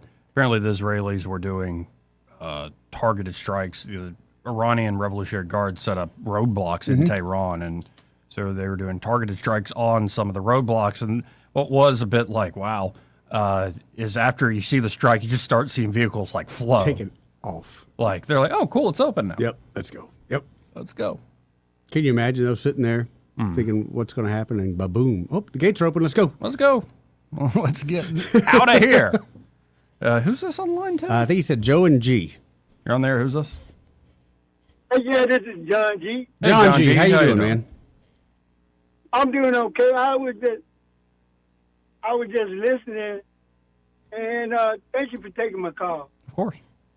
But I was just thinking, seems like the whole world is just cowed down to Iran. You know, they shoot a couple of missiles, and now everybody just go berserk, and the gas go up a little bit. It just shows how weak we are. It just seems like, you know, you let one country dictate to the whole rest of the world what we ought to do. Instead of just get rid of these people once and for all. Oh, sure. But that one country, even now decimated as they are, has, you know, the ability to block the Strait of Hormuz, which is a key choke point for a while. Tulsi Gabbard, she testified this morning that if you allow them to stay in power, all they're going to do is reconstitute their rockets, and it's going to be twice as worse. Right. That's what they've done every time. Correct. Every time. Why don't we just stop complaining about gas prices and all this other stuff and just put an end to this instead of just going on and on and on about the Democrats didn't worry about when the gas prices went up, and they didn't see they were just fine with the way things were now. Now they want to complain about gas prices. I hear you loud and clear, John, but are you really asking the American people to have perspective? Oh, that's tough. That's tough. Well, we want something that's how bad you want it. That's what Saban says. You want success is about how bad you want it. Amen. Yeah, and if you don't want to stand a couple of gas prices for a couple of months, that's not saying enough. That's not saying a lot about us. I hear you. Good point. It is. I filled up. I didn't complain about it too much. Been a while since it cost that much. Yeah, but like you said, people just want to find anything to complain about. I think that's the reason they don't want to vote for the Save America Act. Is because it got, you know, the women, men's and women's sports. Right now they're punishing the wrong people about the Homeland Security. The people paying the price about. Like I said, Senator said a couple of minutes. They're punishing the wrong people. Oh yeah, especially the TSA agents just not. A lot of folks just not getting paid. That don't have anything to do with what they're talking about. Right. It doesn't make any sense. It doesn't. It's a punishment on me. So why would you want to put these same people back in charge of anything? I would not have. I do not know. Good point. Well, and polling shows as much as Trump's support has softened with independents, it's not like Democrats have picked up a bunch of support either. They're still pretty much. I mean, what they proposing is just, I don't know, just insane. But that's all I have to say about it. Appreciate you, John. Thank you, John G. 272-9228. That's 334-272-9228. Yeah, there were some fireworks, I guess. Yeah. And the Tulsi, well, it wasn't just Tulsi. It's like John Ratcliffe had the CIA. You had a whole bunch of generals there, too. Like, it was a full-on intelligence military briefing. Real deal briefing? We're in front of the Intelligence Committee. Yeah. Very serious. But the real meeting happened behind closed doors. Come on. But Mark Warner decided to bring up the whole, remember the Fulton County raid? Yes, I do. And how there was a photo of Tulsi there? I thought she looked great that day. I noticed today the gray wasn't so prominent in her hair. The streak was You do missing. know that a woman's worth has very little to do with her looks. Then why do they take 2.5 hours in the morning to get ready? Other women. You're exactly right, Joey. I didn't even grow up with sisters. And I've That learned is that. exactly right, Joey. Now, here is Mark Warner trying to put the screws to Tulsi Gabbard. All right. Election security responsibilities to ensure the integrity of our elections. I want to correct one of your statements that you've made multiple times, which is false. I did not participate in a law enforcement activity, nor would I, because that does not exist within my authorities. You were present on the scene. Are the photos of you on the scene false? I was at Fulton County, sir, at the request of the president, and to work with the FBI to observe this action that had long been awaited. I was not aware of what was in the warrant or was not in the warrant. And what was the president's specific And request for you to go to? What was the specific FBI request that for was their made by work. the president for you to show up in Fulton County? To go and observe the FBI's activities on this issue. So why? When you look at the fort, your question, sir. Do you have the answer why the president was knowing Your about this question, sir. affidavit before it was even served? I'm not aware that the president knew about an affidavit before it was served. Then why was he sending you to Fulton County? This occurred the day that the FBI had it approved, their warrant approved by a local judge, and they began to execute this. To Director address your Gabbard. question, sir, about the foreign nexus question. Mm-hmm. And by the way, we didn't really go into the details because let's just let it build up. But you see, they also are they looked into Arizona a few weeks back. Telling you, dude, every state's got something. I guarantee you, every state's got at least one or two Why'd you really turn big ones. Cajun all of a sudden? Oh, the guarantee. Guarantee. Like, what are you? I guarantee that'll happen. Guaranteed. Turned into Coach O. for a Especially, I think, in states, poor states, Mississippi, Alabama, Florida. There's going to be some stuff. Carolinas. And then on another thing Tulsi brought up, but before I play Tulsi on this, do you see that Doug Jones, who's I guess running for governor, wait, do you think he's going to be able to beat Jermaine Brown? Man, now that would be a good race, Joey. It'd be a struggle, but I hate to say it, but I think Doug Jones has got some name ID that homeboy just don't have yet. But he doesn't have the same... no, he don't have the same flair, nor the same flair plans. is indeed the word. Doesn't have the same plans, too. No. He's no fun at all, honestly. Pretty much a buzzkill. Yeah, he can do the eloquent, like, we need to just love each other. Like, actually, I give Doug Jones credit. He can give a good speech, put some words together. But, like, I mean, I agree with him half the time. Yeah, like, But no, seriously, I can be objective about this stuff. I'm like, okay, he can, but he's not reaching a lot of folks here in Alabama. And he came out against Coach Tuberville. You heard me and Jeff Poor talking about this at the beginning of the show. So former U.S. Senator and Democratic gubernatorial candidate Doug Jones is attacking his opponent, U.S. Senator Tommy Tuberville, for repeatedly going after the spread and rising influence of radical Islam across the United States in a series of social media posts. Following Tuberville's online comments, Jones took to X, accusing Alabama's senior U.S. Senator of, quote-unquote, dividing Alabamians. Okay. Through alleged racist and Islamophobic comments, calling it, quote-unquote, a new low. And that Tuberville's just doing it, a dog whistle rhetoric for political gain. Okay, that's one thing you can't say about the Tubbs on this one. He generally believes in what the man says. He stands behind his word. So, yeah, here's what Doug Jones put out in full. By the way, Doug Jones, I think the strategy is to get you to say stuff. You think? That's kind of the actual political gain here. But this is what Doug Jones for Alabama had to say. Senator Tommy Tuberville's latest vile attempts to divide us have reached a new low even for him. Tuberville has spent the last several days doubling down on the racist and Islamophobic comments while cheering on a war in the Middle East. It's 2026. Are we still on the isms and the ists? Apparently, yes. Alabama knows, listen to this one. Alabama knows too well the damage that happens when politicians stoke division and hatred.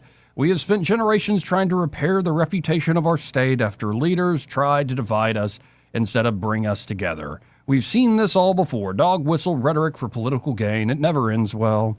And we need good people from all across the political spectrum to stand up and counter this. Because unless The only way we can repair a reputation is you got to be a lib. No, that's the only way, or else all the people in the corporate media will write mean things about you and say and think the worst of you. Okay, that's fine.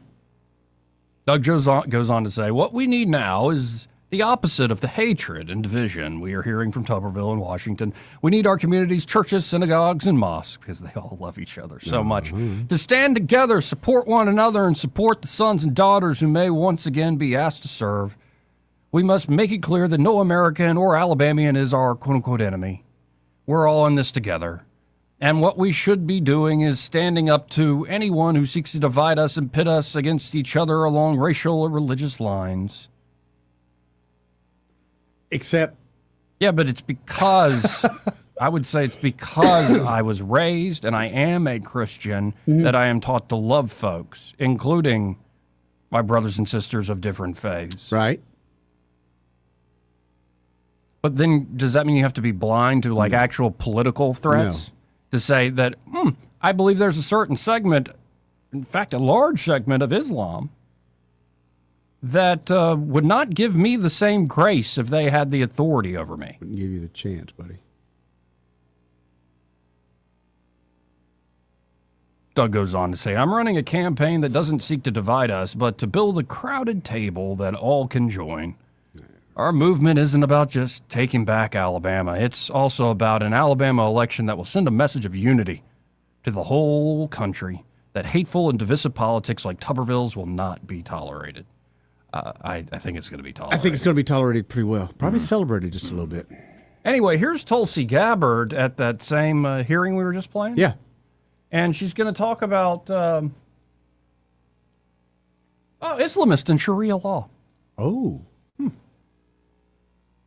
So let's listen in to the Director of National Intelligence. All right. Organizations associated with the Muslim Brotherhood poses a fundamental threat to freedom and the foundational principles that underpin Western civilization.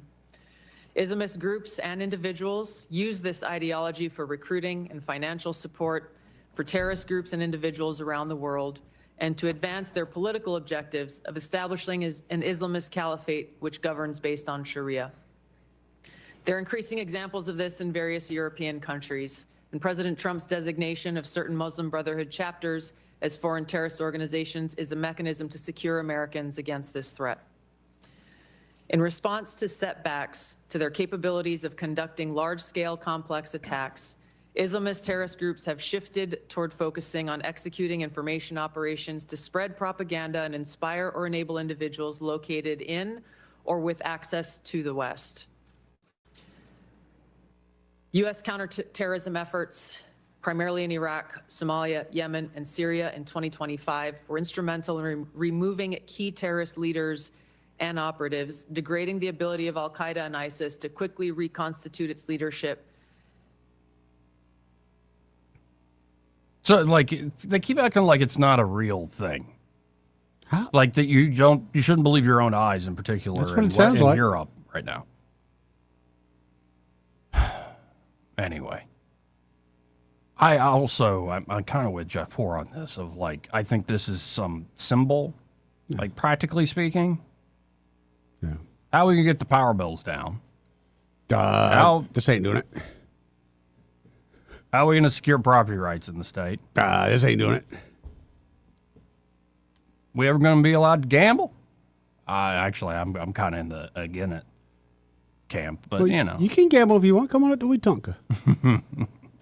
The gamble's just getting out of Montgomery alive. I guess I'd be for it in the sense of like if it's a true open bid process, all this stuff, but it's going to be another giveaway the store before they let the people vote sort of thing. And Yeah, I'm it will like, be. I'm probably Well, getting that. And I hate that because, again, how is that affecting us in a positive way? Our leaders are there to affect us. No, ideally, what I'd like them to do, Go away? Nothing. Yeah, just go away. Let's do what Texas does, where it's like every other year they do a session. Can you imagine, though? This is Alabama, And if you need a Joey. special, you call a special. Can you imagine Alabama, how every other year there'd be a little bit of corruption issues here, Joey? There already are. Right, but it'd be a little bit longer before we found out about it. Go back to the tar and feather, and I think we'll get rid of a lot of that kind of thing. Anyway, we've got to hit a break. We'll come All right. back to Duke and others at 272-9228. Want to carry news talk in your pocket? Download the News Talk 93.1 app from the App Store. Available on iPhone and Android. Never miss a moment. Download now.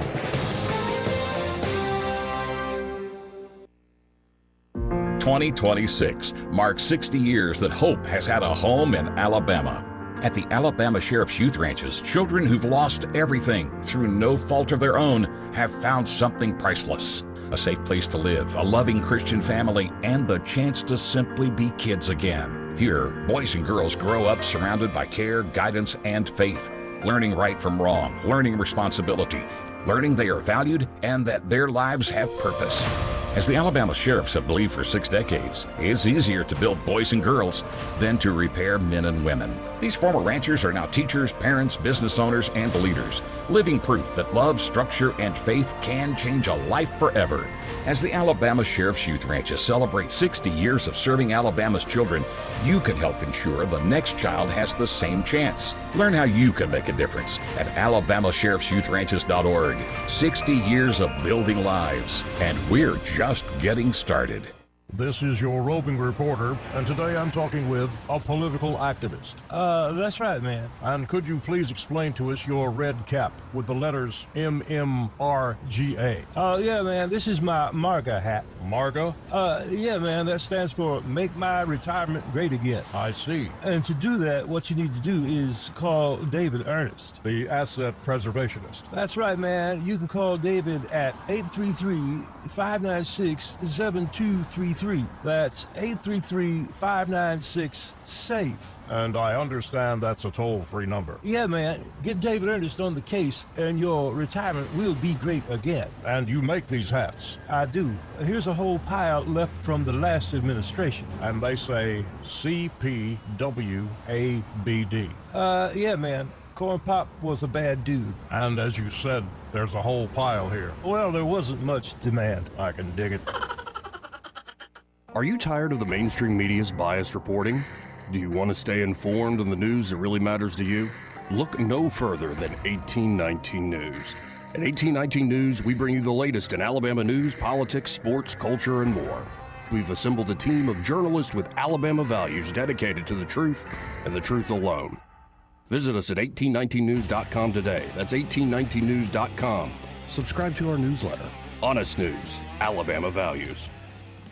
Hi, this is Bo Goodson with the Real Estate Minute. Many of the real estate laws have changed recently, and you need to know how this might affect you as a seller or a buyer. As an agent of the seller, the agent owes undivided loyalty and full confidentiality to the seller. A listing agent can recommend repair services and vendors, pricing guidelines, tips to help get your house in selling shape, and negotiate offers and counteroffers for your benefit. A facilitator, which is the new term, cannot suggest a price or counter or recommend anything. They offer very limited services. A buyer agent solely represents a buyer's interest and can recommend mortgage lenders, down payment alternatives, and can suggest an offer price and write an offer. Whether you are selling or buying, you need someone in your corner that's trained to represent their clients. After training over 15,000 agents throughout the state and help create and close thousands of home sales over 4 decades, get the straight information from Bo Goodson at the Goodson Group, 221-2883. This hour of News and Views is brought to you by our good friends at Alabama Home Mortgage. Alabama Home Mortgage, 567-4223. Visit them on the web at myalabamahomemortgage.com.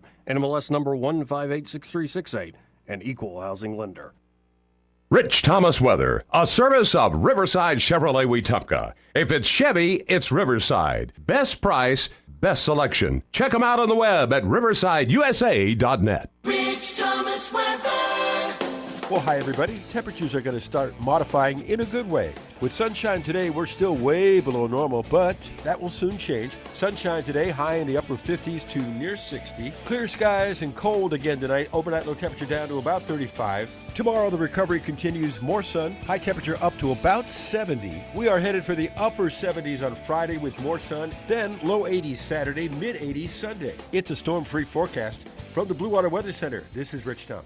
Feeling the pressure of high credit card rates? ASE Credit Union has you covered with a low 1.99% APR on balance transfers. Move your balances in March or April and lock in that 1.99% rate through your October statement. Visit ASE Credit Union today. Federally insured by NCUA. Terms and conditions apply. Trustworthy, accurate, immediate.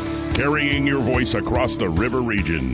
News Talk 93.1 FM WACV.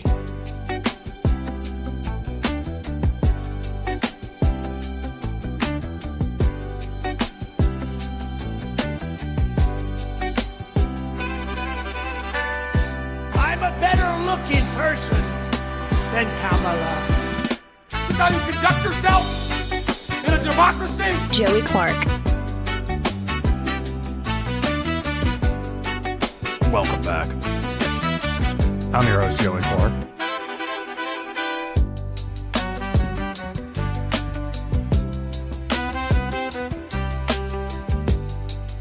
What are you making that face for, Eddie? I just got a text from somebody that owed me some money I ain't happy about. Ah, okay. But this jam right here, I'm just waiting for Mary J to start singing. I mean, it's really good, Joey. Now, I've had this stuck in my head on guitar, wrote it years ago. And it's so, I was showing Jay the other day, like, it's so crazy that you have an idea, you can just play your acoustic guitar into the system, and then you can produce it up. And it'll stay true to the chord change. Positive of AI, right? That's positive stuff. Oh, yeah, no, there's going to be good sides. There is, but I don't understand why. I guess it's just human nature. I don't want just the good, Joey. I want the bad. And that's what, with AI, why are you just not doing it to not make you personally. Oh. I want the bad. Not me personally, but I'm done talking with you. Let's go to Duke. Hey, Duke, how are you? What's up, Duke? You got some bad side, Joey. I want the bad. I want the pain, Joey. Definitely got a bad side. You told me the other day not to give away too much. Man, you could be nasty. I'm like, you're right. And I need to work on that. That's true. Uh-oh. But anyway, Joey, there's two individuals that I like, man. This Rand Paul and what's the other guy out of Kentucky? Thomas Massey. Trump all about the F-35. Massey. Yeah, Thomas Massey. Yeah, man.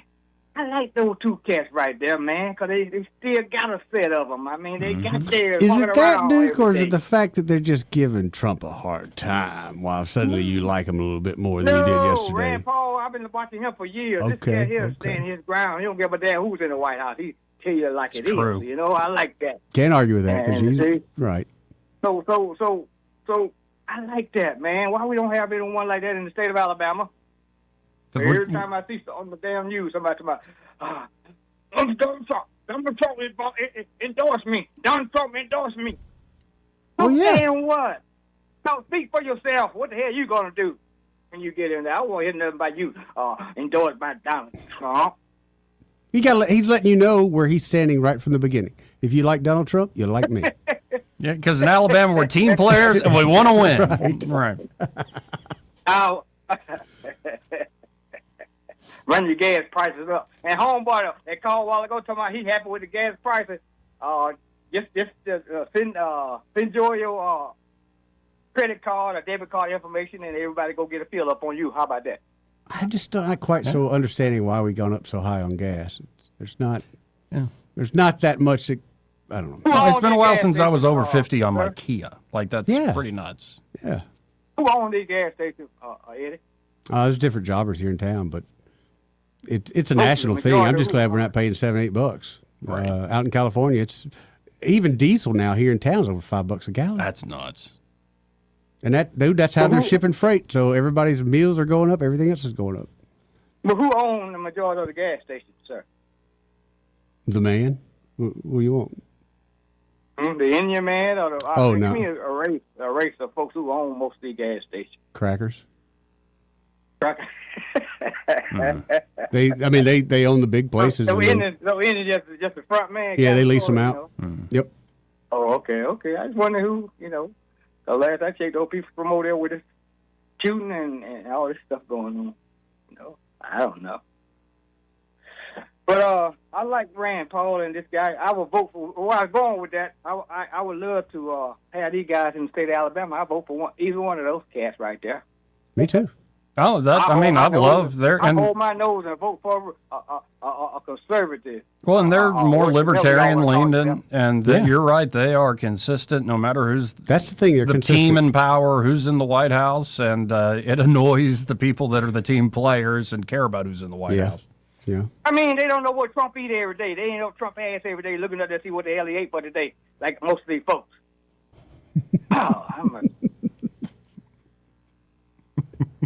They do though. They can't make no decision on their own. Every time I see Tub on the tube, be talking about, I'm with President Trump. President Trump. President Trump's got numbers, man. You want to be a winner, you got to tie yourself with a winner. Apparently, President Trump's got numbers. Well, hell, what if Trump fall? Y'all gonna fall with him? No, you fall so far, then you go, I had nothing to do with that guy. Yep. That's what they do, buddy. Come on. I love watching this right there, though. It's entertaining. Now, and Duke, I would say there are like the everyday people that love Trump really do love him. They'll fall with him. Yeah. But the politicians there's so many that are sharpening their knives behind their backs, just waiting for him to fall so they can stab him. Don't forget how many were up there during COVID, y'all, when they locked us down, and they're still there. Mm-hmm. So, yeah. What about this cat that quit yesterday? What's that guy's name? He quit yesterday. Something Yellow Belly. In so many words, he was calling it a fake war, like Trump used the word fake all the time. Oh, Joe Kent, yeah. Who will be on with Tucker Carlson tonight? Yeah. I like old Tucker Carlson. I like old Tucker Carlson a little bit too nowadays. I like some of all of them. What's my girl name? Margaret Taylor Greene. I like her too. Man, you like the ones that have a falling out with Trump. Yeah, it's interesting. I like the There's a pattern there. Stand up and be on their own. Fight for themselves. So let me ask you though, can anybody be independent, stand up for their own, have a big old brass pair if they still like Trump? Ooh. They need to tell the man how they feel every once in a while instead of So if you stand up to him once in a while. Yeah. Huh? And so as long as they stand up to him once in a while and realize and let him know, hey, you ain't my daddy. Apparently I think Trump does actually appreciate that. Yeah, give me some of that, just a little bit. Show me some kind of manhood I think so, or womanhood or whatever you're talking around. He likes to be challenged a little bit. Mm-hmm. Yeah. You know what I'm talking about, Eddie. Mm-hmm. Would you be punked like that, Eddie, if you was up in the sun? No. Dude, come on, you know me. I'd be in the background chasing interns or something. It wouldn't be a good place for me to be. It really wouldn't be a good place for me to be. Now, Joey might go along just to try to, fit in and all that. So I'd have Joey watching the door. Watch for the law, Joey. No, I would have a crucifix above the door. I would have a crucifix around my neck. Right. Actually, I have garlic on me as well. Probably a good idea. As you approach the building, you might start feeling something there, Joey. Yeah. It's like, please leave me alone. Yeah. Probably Too good many idea. demons. Wait till you eat your handful of garlic. Joey. Yeah, Or wear the garlic necklace. Right. Like I like demon, I have a rosary in my pocket. Go away. Yeah. I used to hate going to some of the hotels, boy, back in the day, boy. That back on garlic garlic hit the time you walk in the door, boy. Ooh. It's good, What kind of hotels you going to, Duke? Italian ones. Huh? What kind of hotels you going to where the garlic hits you as soon as you walk in?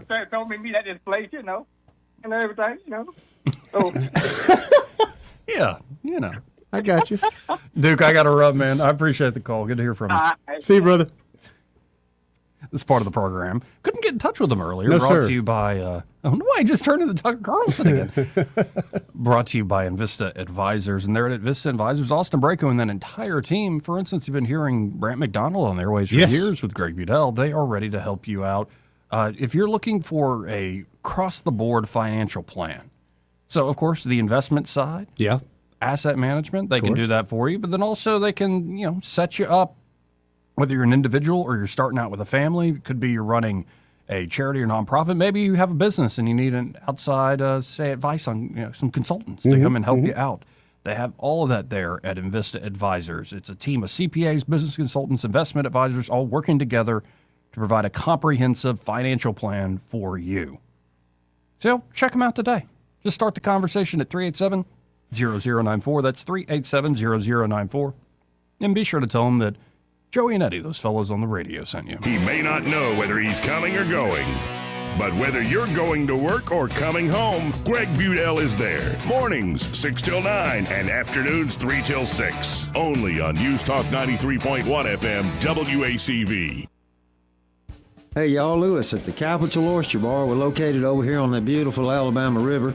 If you hadn't ever been here, well, it's easy to get to. Jump on I-65, take the North Boulevard exit, take the first exit you come to, that's Louisville Street. Hit the bottom of the ramp, turn right, turn right, turn right again. That's 3 times to the right. Follow it down to the end of the road. You're going to pass the RV park. If you need to come down here and stay for a little while on the river, we got a spot available for you. Look over the river. We cook up fresh seafood, y'all. We got a fryer, a steamer, and a grill. We rent out pontoon boats. We got some slips available. Spring's rolling in here if you got don't want to bring your boat down here and put it in a slip for the spring, for the summertime, come on, let us know about it. Also, we got live entertainment. The next show is Sunday, March 29th. The Shaylin Band's back in town. Boy, what a great show. If you missed it, you're in for a real treat. She brings a great entertaining night. So don't forget, 4 o'clock show time for Shaylin. Come down here soon. Come hungry. See you soon.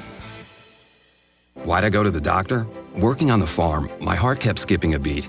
I didn't think much of it, but my daughters made me get checked out. Turns out I have atrial fibrillation, which increases the risk of stroke about 5 times. Symptoms like irregular heartbeat, heart racing, chest pain, shortness of breath, fatigue, or lightheadedness can come and go. But if it's AFib, the risk of stroke remains. If you have symptoms, contact a doctor. I'm so glad I did. Visit notimetowait.com. Sponsored by Bristol-Myers Squibb and Pfizer. This is Jennifer Pestruccelli, General Sales Manager and co-owner of Blue Water Broadcasting. We're home to 7 radio stations at a rapidly expanding digital marketing platform, and we're looking for our next great sales professional. At Blue Water, you'll build customized campaigns that include radio and targeted digital marketing solutions. You'll prospect new clients, manage your own accounts, and work in a fast-paced, creative environment. Media or digital sales experience is a plus. Send your resume to jobs@bluewaterbroadcasting.com. Blue Water Broadcasting, local folks helping local business. When your tax refund comes, put it on the floor and walk on it. Revitalize the look and feel of your home with new floors from Prattville Carpet. With faster and better service than the big box stores and luxury vinyl planks starting as low as $4.99 per square foot. You'll enjoy that tax refund turned flooring every single day. Hi, I'm Ray Bowles from Prattville Carpet. If you're looking for waterproof carpet, hardwood, laminate, vinyl plank, or ceramic tile, call us today for your free measurement. Dial 285-8117 or visit PrattvilleCarpet.com. Prattville Carpet, we're more than just carpet. This hour of news and views is brought to you by our good friends at Alabama Home Mortgage. Alabama Home Mortgage, 567-4223. Visit them on the web at myalabamahomemortgage.com. NMLS number 1586368, an equal housing lender. All the headlines the mainstream media won't touch. Your News Talk station. News Talk 93.1 FM WACV.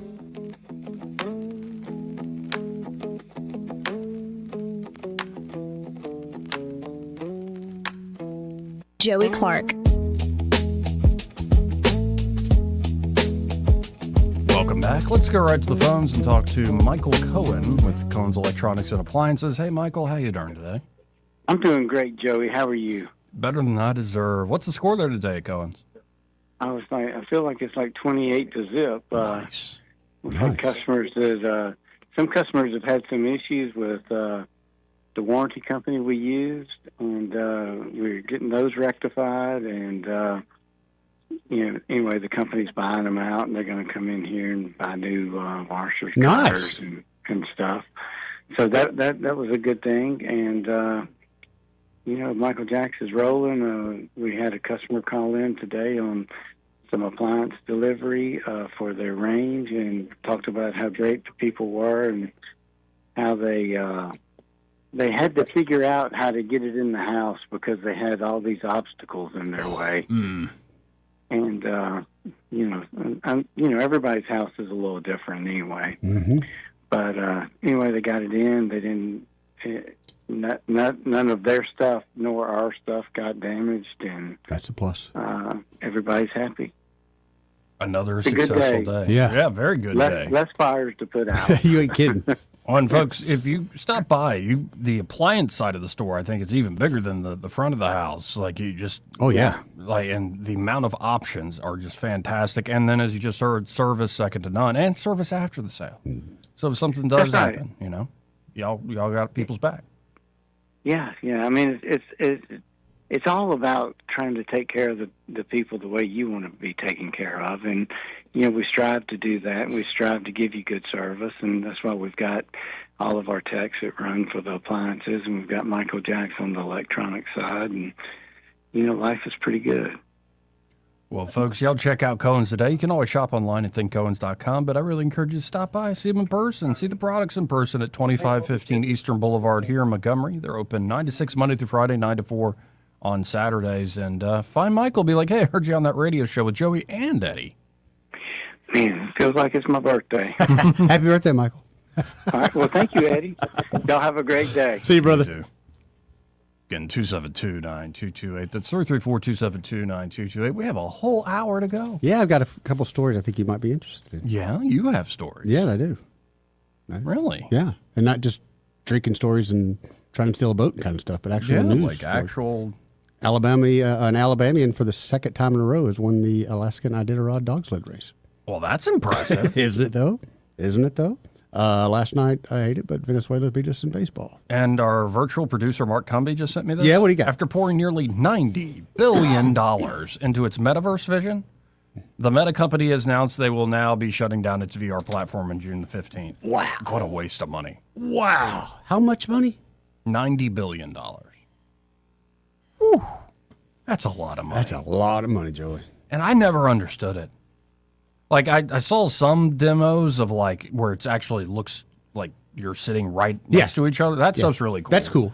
And I see that being the future. The sort of cartoon thing, like, why do I need to put on a headset to do that, number one? To me, one of the things, and I don't know if they're doing or not, but if I'm doing any kind of training, that's what the headset would be good for, especially if I'm an electrician or doing any kind of hands-on training. That would be really good for that. But I don't know if they went into that much. What a waste of money. I think money. they went through the entertainment side. Well, and this is for all the folks that want to regulate big tech. Well, how the mighty fall. Like, Yeah. hold your horses, because upstart competitors will start whooping them.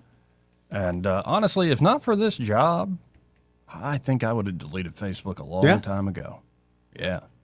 Seriously. Well, you could be the bright light in the Facebook world, you know. You could do that. That's what I try to do.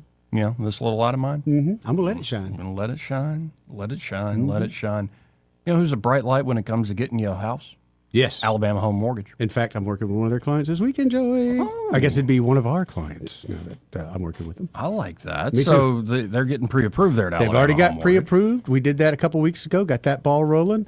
And then the hardest part was finding good housing, but we found that. So this weekend, with pre-approval letter in hand, we're going to check some houses out. There you go. Yep. And, you know, one of the biggest mistakes you can make is on your own speculating whether or not you can buy. True. Or using like one of these cheap online mortgage calculators. Not accurate or at all. Getting an pre-approval letter from like Rocket Mortgage or something. Oofka. No.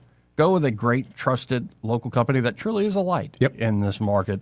They can help you out. And, of course, they could also help you out with a great refinance deal. Excellent deal. Should you want to take money out, a lot of people are sitting on a lot of equity. And so it could be you do want to go on that big vacation or reinvest in your property or your family. Mm-hmm. Whatever your goals, Alabama Home Mortgage can help you. Just check them out today. Call them direct at 567-4223. That's 567-4223. Or you can always apply online at myalabamahomemortgage.com. There is a difference in mortgage companies. Let Kim and Madeline prove that to you today. NMLS number 1586368, an equal housing lender. Broadcasting from the Riverside Chevrolet Master Control Center, this is WACV Cusana, News Talk 93.1 FM. When it's Chevy, it's Riverside.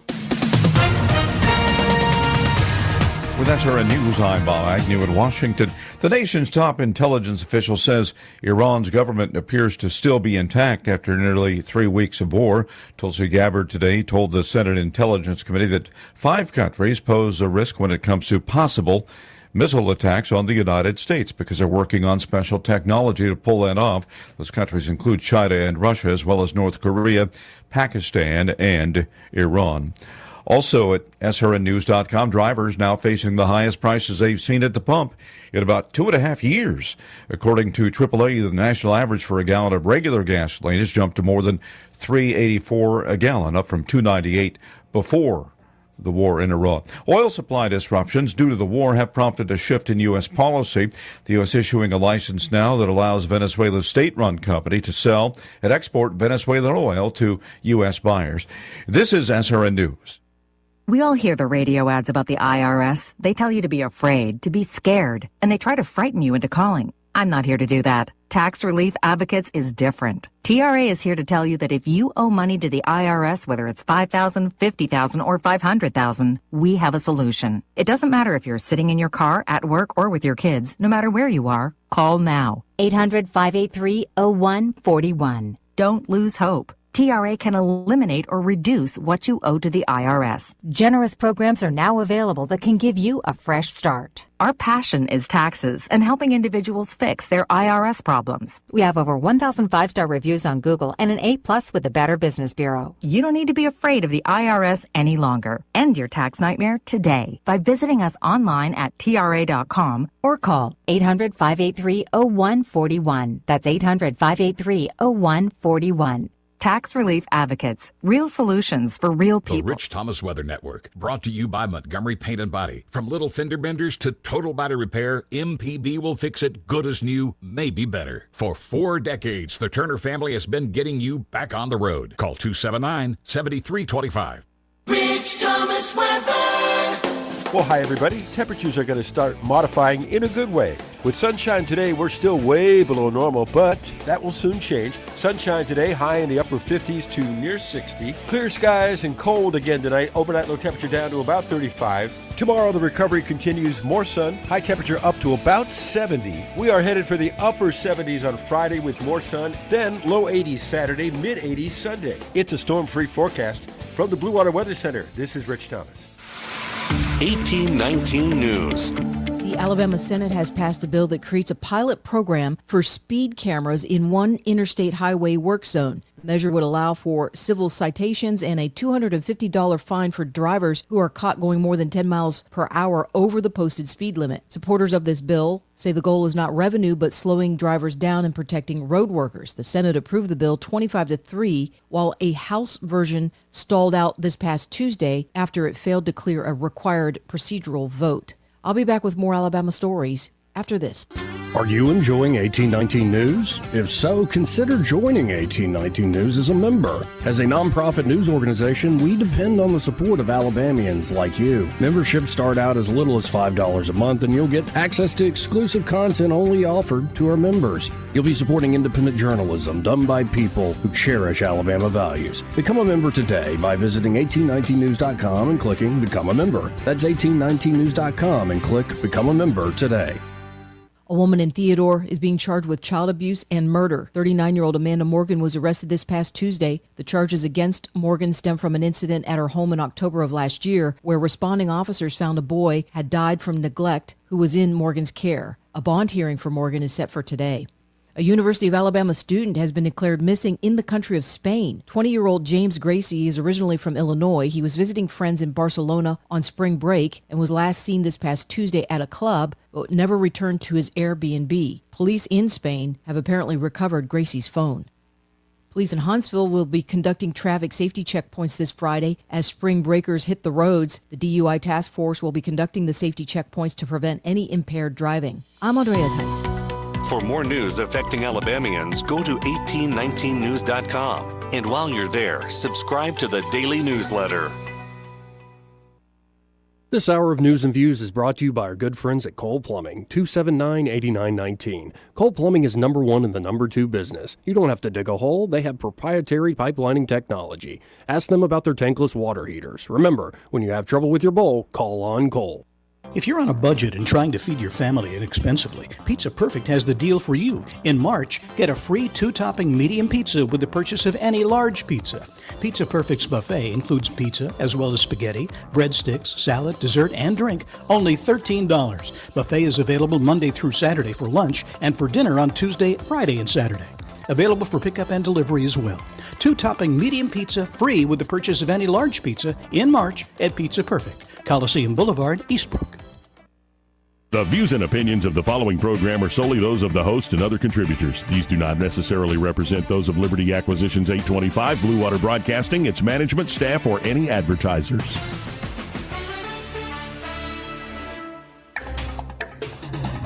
It's time for Montgomery's conversational radio show. It's News and Views on News Talk 93.1 FM. To join the conversation, call 272-9228.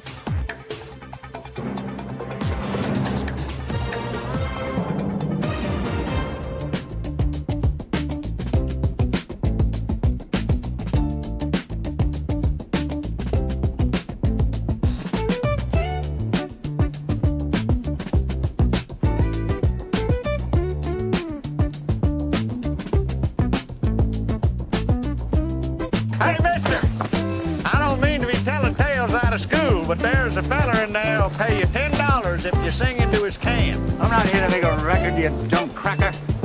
They broadcast me out on the radio. Joey Clark. Welcome back. Actually rewatched that first time in years. My grandfather never seen it. Oh, yeah? What a movie. What a funny, just classic movie. Like, I don't love every single thing the Coen brothers have made, but they've made some remarkable movies. Yeah. And that one's up there. Anyway, Didn't welcome they make back. the Ben Stiller one with Brett Favre? I don't know. Frank and Beans. I have no idea. You don't know the movie? Remember the movie? It's the one with Joaquin Phoenix, like An Honest Man or something. That movie No, will blow it's- your hair back. this No is- Country for Old Men's also that's epic. a great movie. Yeah. That's and a great movie. There's a thing online right now, people saying that Cormac McCarthy might be the last great American novelist. Whether it's No Country for Old Men or All the Pretty Horses or Blood Meridian. Blood Meridian is an incredible book. Incredible book. I think All the Pretty Horses we had to read in, I want to say, junior high school. Yeah, but no, Blood Meridian's the sequel. Yeah. And that book it deals with I would say the ontological existence of evil. Like what is, and the different levels of like how people sin in this world and deal with the world that they're in, but then how you run across the actual evil in this place and how you see the actual evil and how you struggle with these things. And how, well, sometimes you will be given over. Like it's one of those books where, like you can't, even if you don't remember every line in it, like it's been years since I've read it, it just gets under your skin. There was a movie like that with Keanu Reeves. I forget who, Cappuccino Paid the Devil. That movie, that was one of the ones that really kind of reintroduced that evil is out there and amongst us. And even though it was a movie and a fiction movie at that, but it was the way that he could get into people's minds and just within a few words kind of mess them up. Good movie. Yeah, I mean, Blood Meridian is one of those ones where you just live in a world of violence and nihilism and how you try to create meaning for your life and it keeps pulling you down. And it's essentially like a guy who doesn't want that, who's writing this. But keeps happening. But no, the author I don't think actually wants that. Yeah. But it's like the looking for the ultimate truth and all sorts of critiques of the American West as well. It kind of, I don't know. It's an incredible book, and the judge is the demonic, satanic character in it. Quite a book. Anyway, you said you have a story that you wanted to get to. To me, this is just a story of kind of amazing. It's a small world kind of thing. But in Alaska, they have the Iditarod sled dog race, which I want to say is over a 1,000-mile race. Usually takes a week or so, if not longer. And you go, you have checkpoints, but everything's in the woods. You don't stop at a hotel or nothing like that. But anyway, an Alabama native has won it 2 years in a row. Jesse Holmes from Phoenix City, Alabama, has won this race 2 years in a row, which is amazing. I think there was a story about him that he left Alabama a few years ago, moved to Canada, kind of wanted to experience living up north. And that's so cool. It is cool. But it being the Iditarod, I remember in Alaska, that's always a big thing. And the fact that it's crazy because it'll be 2 a.m, negative 30 degrees out there, and then there's a dude out there on a sled with his dogs just kind of making his way across Alaska. But for him to have done it 2 years in a row, that's amazing. I remember I lived in Alaska when the first woman ever won the Iditarod, Susan Butcher. Now, have you ever actually driven a sled with the dog? I rode on it, but I didn't drive it. But you were on it as somebody else was driving. That's got to be a fun experience. It was, but 5 minutes of it, you're like, where it's cold. Dude, the coldness factor, I just can't imagine. I can't. And not only that, they showed video of one, like the dog team, the sled can fall over. And like if you fall off the sled, well, a lot of times I just keep going. Well, they showed this one video where the guy is being drugged by his dogs, and he's being drugged for a ways. So the other guy comes up on the sled, passes him, and then but he jumps on the first dog to make it stop. Yeah. But those dogs will go miles. Yeah, if you don't give them the command to stop, Woo, and they love it. Yeah, they absolutely love it, man. Yeah. In the wintertime or summertime when you don't have any snow, people will hook them up to their four-wheelers and side-by-sides and just let them pull that. Got to keep them in shape. Yeah? Yeah. Let's go to line 1. You're on there. Who's this? Hey, I was just telling him it was Devil's Advocate. I didn't mean to be on the air. Well, what's up? The Devil's Advocate was the movie. That's it. That was the movie. Devil's Advocate. That movie, that had an effect on me. Really, yep. They had a Southern connection too. That's remember the mama was a holy roller from around here. Mm-hmm. Yeah. Yep. All right. Appreciate Thanks, it, bud. man. Let's go to line 2. You're on there. Who's this? Hey, this is Sam calling from Pike County. What up, Sam? Sammy? Hey guys, there's a couple things, but the real quick, I've only got half of it. The invasion of the Asian bugs, the little lady. Oh, bugs. those Japanese beetles? Japanese beetles, whatever they are. Mhm. I caught something on YouTube, but it was middle of the night a couple nights ago, so I only remember half of it. Yay! But there was something about spraying vinegar. There had kind of a little mix. I'm gonna look it up. Okay. And get back later, but it showed them all desiccated. It's something that dried them out, and I was like, okay. And the things, it looks like almost sometimes they'll be so thick it'll look like termite swarm. It's just pile. I've had them. The old farmhouse. Oh, yeah. I've been fighting them for years, and you open a closet door that's been closed. You know, you got stored winter, and the whole wall. Be thousands of them, all not tearing up anything. They're not eating your clothes. No, but if you crush them, they stink, and if you put one in your hand, Yeah. they'll bite you. Yes. The chewing thing. It's more like a chew. Yeah. They get on you, and all right. Here it is. This is actually why. All right. I should say that. Why I called. I heard this morning that over in I'm about to go to town, so I just wanted to share this real quick.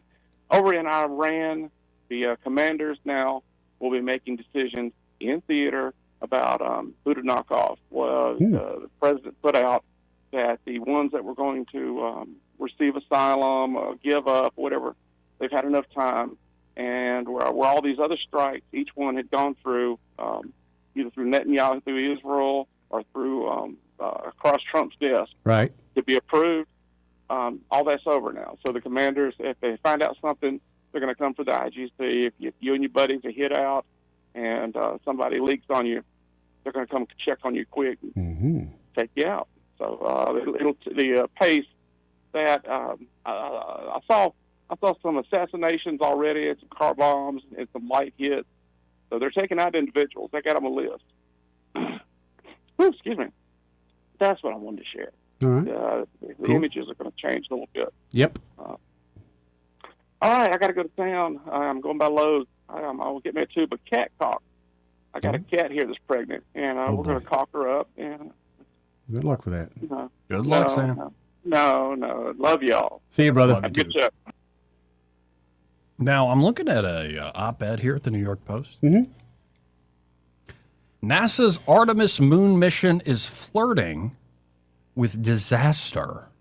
Why? They lost the recipe? By Glenn Reynolds. Back to the moon, sort of.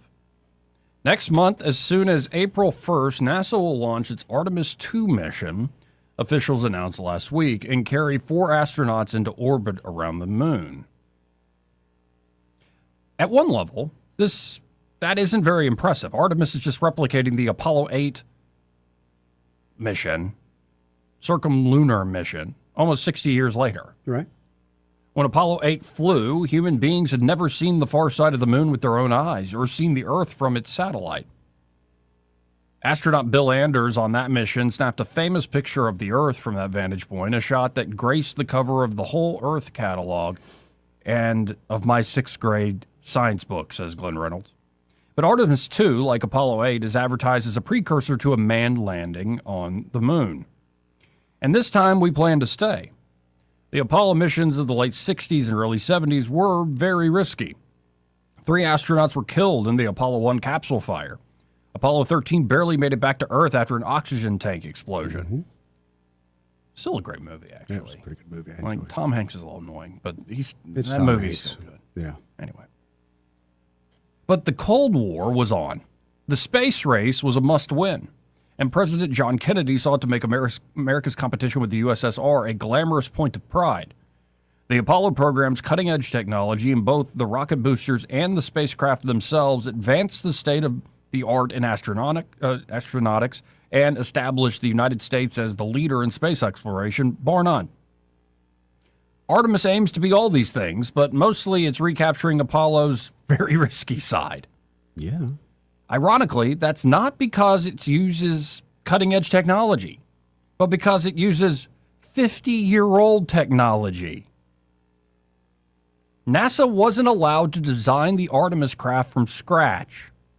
Now, thank God we're not broadcasting out of Huntsville. Okay. Somebody might kill me. Mm-hmm. But NASA wasn't allowed to design the Artemis craft from scratch. And you're asking about delays the other day. Congress ordered it to use off-the-shelf technology developed for the space shuttle, including the shuttle's main engines and fuel tanks. Critics have dubbed the Artemis rocket, the SLS, or Space Launch System, the Senate Launch System.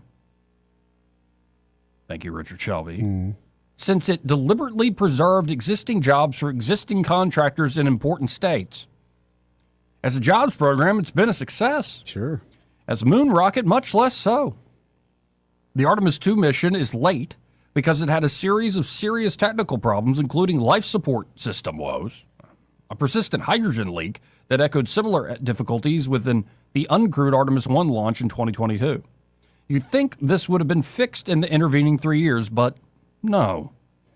Late February brought another blow when a malfunction interrupted helium flow to the rocket's upper stage during testing. Helium pressurizes fuel tanks, and the glitch forced NASA to roll the 322-foot tall stack back to the vehicle assembly building for repairs, scrubbing the planned March launch window. NASA Administrator Jared Isaacman acknowledged the quote-unquote failure, but emphasized that catching it early allowed for fixes without compromising safety. But the multiple postponements fueled broader reservations about the mission's safety. Some former NASA engineers and astronauts have voiced alarm, particularly over the capsule's heat shield, which cracked dangerously during Artemis I's re-entry. That unresolved issue could endanger the astronauts' lives, two veteran NASA scientists told ABC News. NASA's own assessments acknowledge the elevated risks, and the agency's Aerospace Safety Advisory Panel has urged rethinking the Artemis architecture for future missions. For Artemis II, the long 3-year gap since Artemis I means rustier operations, potentially bumping failure odds. NASA's Inspector General pegged overall Artemis crew loss risk at 1 in 30. Oh, wow. With the moon phase risk at 1 in 40. And Artemis mission manager John Honeycutt admitted the flight success probability is, quote, a little better than a coin toss, end quote. No. Far from the desired 1 in 50 benchmark for mature programs. Isaacman is a longtime aerospace pro with experience at both NASA and SpaceX, and he's approved the launch. And as Rand Simberg wrote in his book, Safe is Not an Option, space, like other technological fields, is inherently risky, but more so than most. We fly aircraft thousands of hours before declaring. We fly aircraft thousands of hours before declaring they are safe. Spacecraft, not so much. One time, right? But the Artemis mission and the SLS vehicle is based on are the wrong way to conduct space exploration. With few launches, there's not much of a learning curve. Right. With a cost measured in the billions, with a B, per launch, it's unsustainably expensive. And the safety problems go beyond the normal. NASA has persisted with Artemis mostly to try to show, as flashier commercial entities zoom ahead, that the old space program can still deliver the goods. Tries. Cynics suggest that NASA will fly it a couple times, call it a triumph, then hire one of those firms to handle moon landings instead. But previous NASA accidents have stemmed, at least in part, from political or program pressures to launch. We shouldn't let Artemis II become another one of those. This is from Glenn Reynolds there, a longtime writer for USA Today and Instapundit, professor of law at the University of Tennessee. I agree. Don't rush this. I think he's got a great point. There's no reason in the world to rush what they're trying to do. No, and also you see the complete opposite. And no, I remember documenting this. Richard Shelby used to really crap on SpaceX. Yeah, because that was going to be his competitor. Right. To his NASA. Well, and of all things, thank God, Obama was right and Shelby was wrong.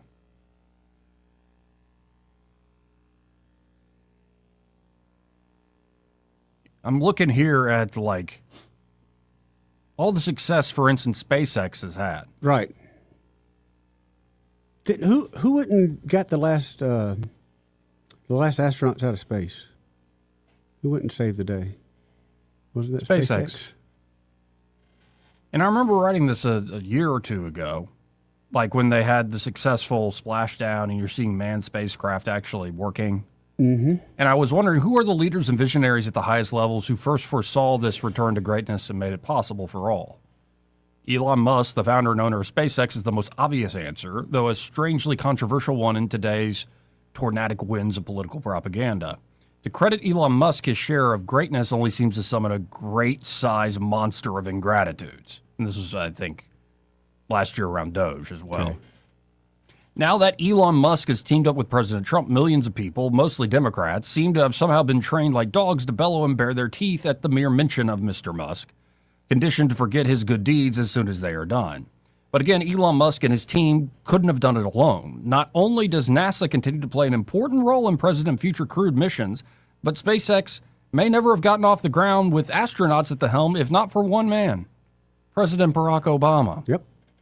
In 2009, Obama canceled NASA's Constellation rocket program, the planned successor to the shuttered Space Shuttle program. The Constellation program had been relying on traditional cost-plus contracts through the Lockheed Boeing United Launch Alliance. Despite ULA's perfect launch record, Obama was convinced to try a different approach, let the private sector compete in development of crewed rockets. Of course, this approach had plenty of naysayers in NASA and Congress, including Alabama's own U.S. Senator Richard Shelby. Shelby did his best to hold back SpaceX, Musk would tweet in January of 2023, the day Shelby finally left office, January 3rd, 2023, as old Dick Shelby was leaving. Yep.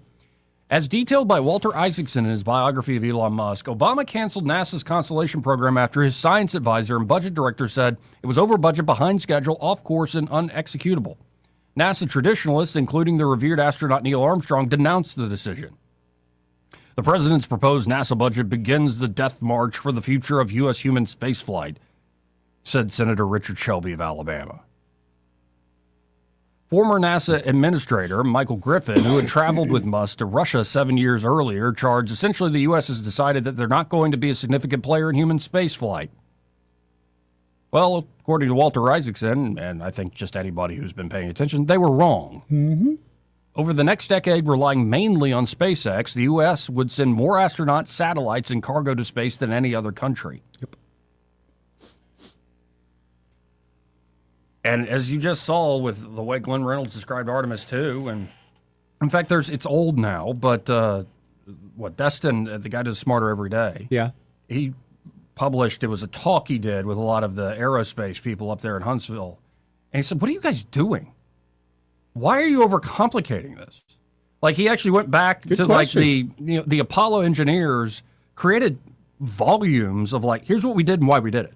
Like a full review of why they constructed things. And because they were worried about safety, because they couldn't do a lot of test launches, they had redundancy after redundancy after. And when you look at what Artemis 2 and then Artemis 3 is supposed to be, it's convoluted. And you're like, why? Well, the Senate launch system. And that's the most frustrating thing is when political players, because all they know to play is the politics, get in the way and create dangers that are just not necessary, not needed. It's unfortunate. Very. But we'll see. We'll see. 272-9228. That's 334-272-9228.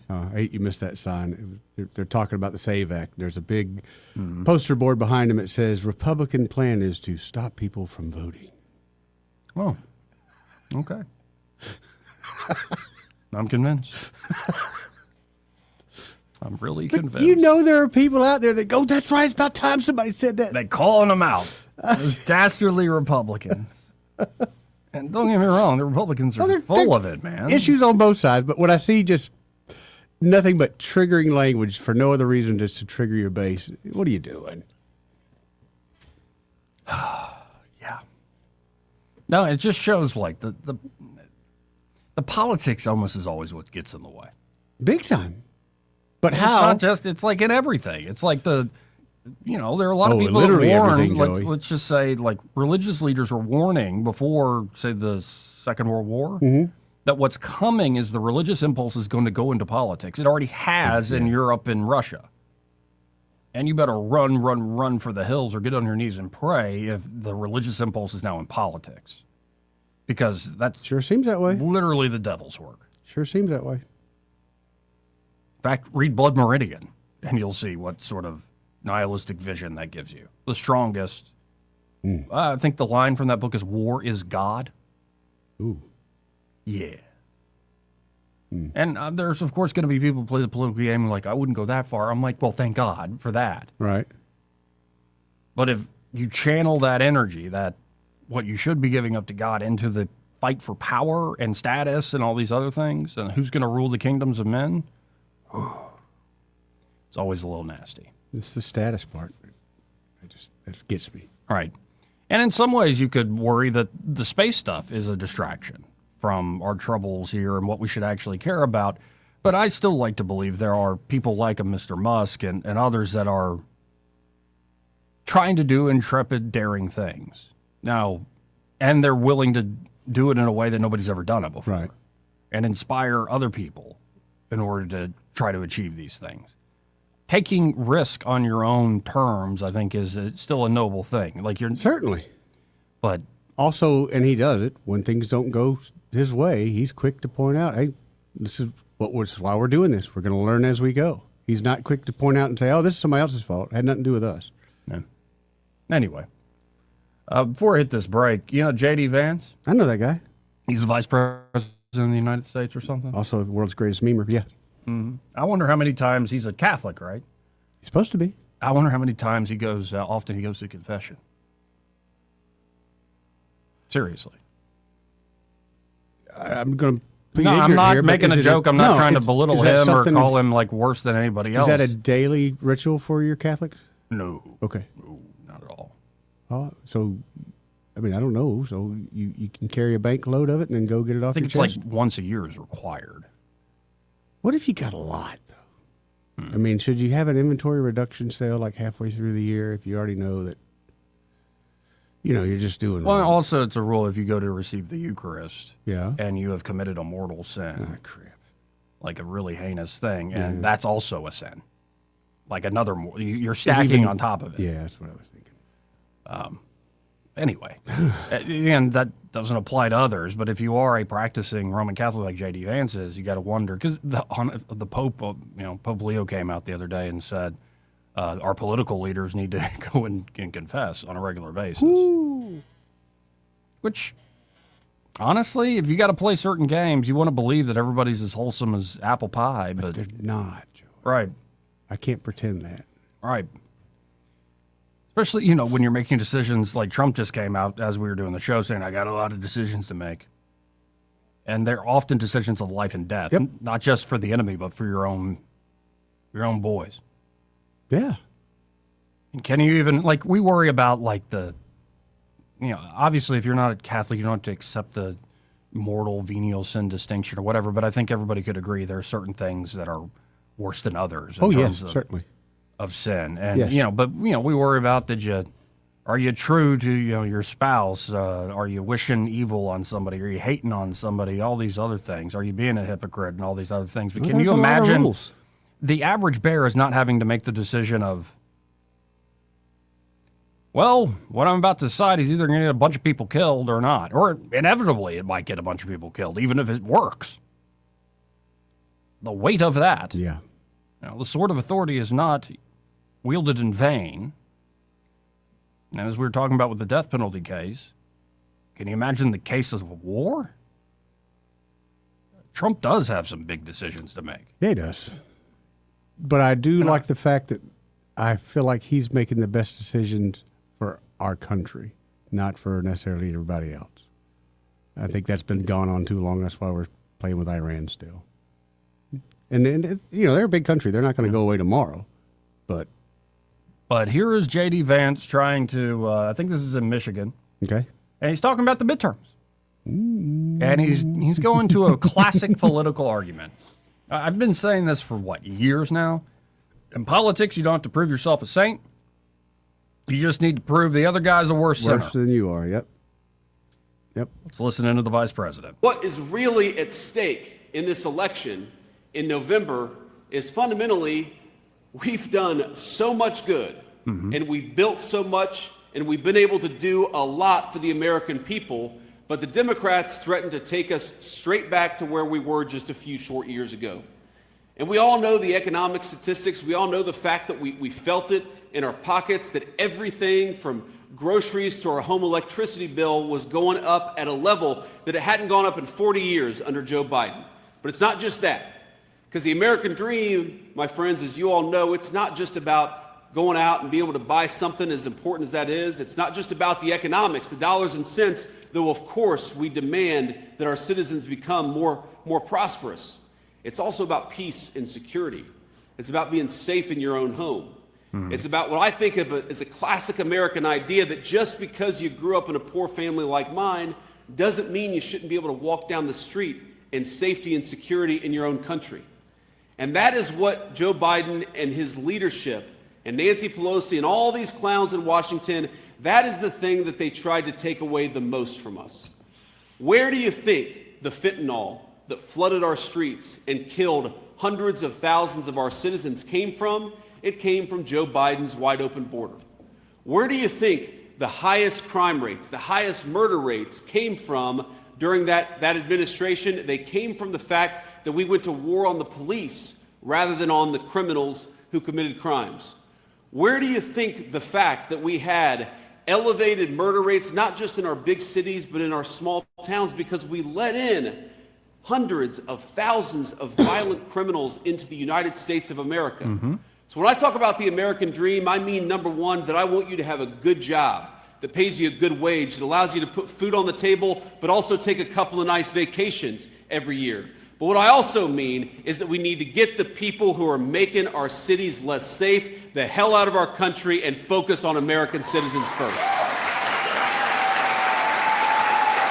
The man can give a great speech. Yeah. He's got charisma for days, Yes, he but does. I'm a little worried that if your main pitch is, you remember how bad Joe Biden was? That's kind of where I'm getting. That's weak. Yeah. Weight room, JD. Yeah, I'm tired of. He's using what he has, I suppose. Yeah, but if we have had a ton of success, let's just build on the success. You know, you can say, "Hey, look how far we've come." It's fine. But it's like we said yesterday. It's going to be America's 250th birthday on July 4th of this year. Better get it right. Where's the economy on our 250th birthday?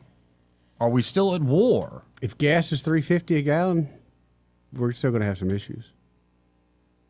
By the way, how's it going in Ukraine, too? I haven't talked about Ukraine in a while. Must be going well. Don't get me wrong. There are folks that are MAGA, 100% approval rating for Trump. That's not That will a always lie. be. That's a CNN poll they just did. It's always going to be that. But remember that these things are decided on the margins, not by the faithful base. And again, if your main argument is, you remember how much those guys sucked? We'll see where we are on America's birthday. Yeah. That'll be a good marker to reassess and hear what the president, what the vice president, and so many others are going to be selling. Anyway, we'll be right back. Want to carry News Talk in your pocket? Download the News Talk 93.1 app from the App Store. Available on iPhone and Android. Never miss a moment. Download now. Running a facility is already demanding. You don't have time for miscleaning, sick days, or inconsistent results.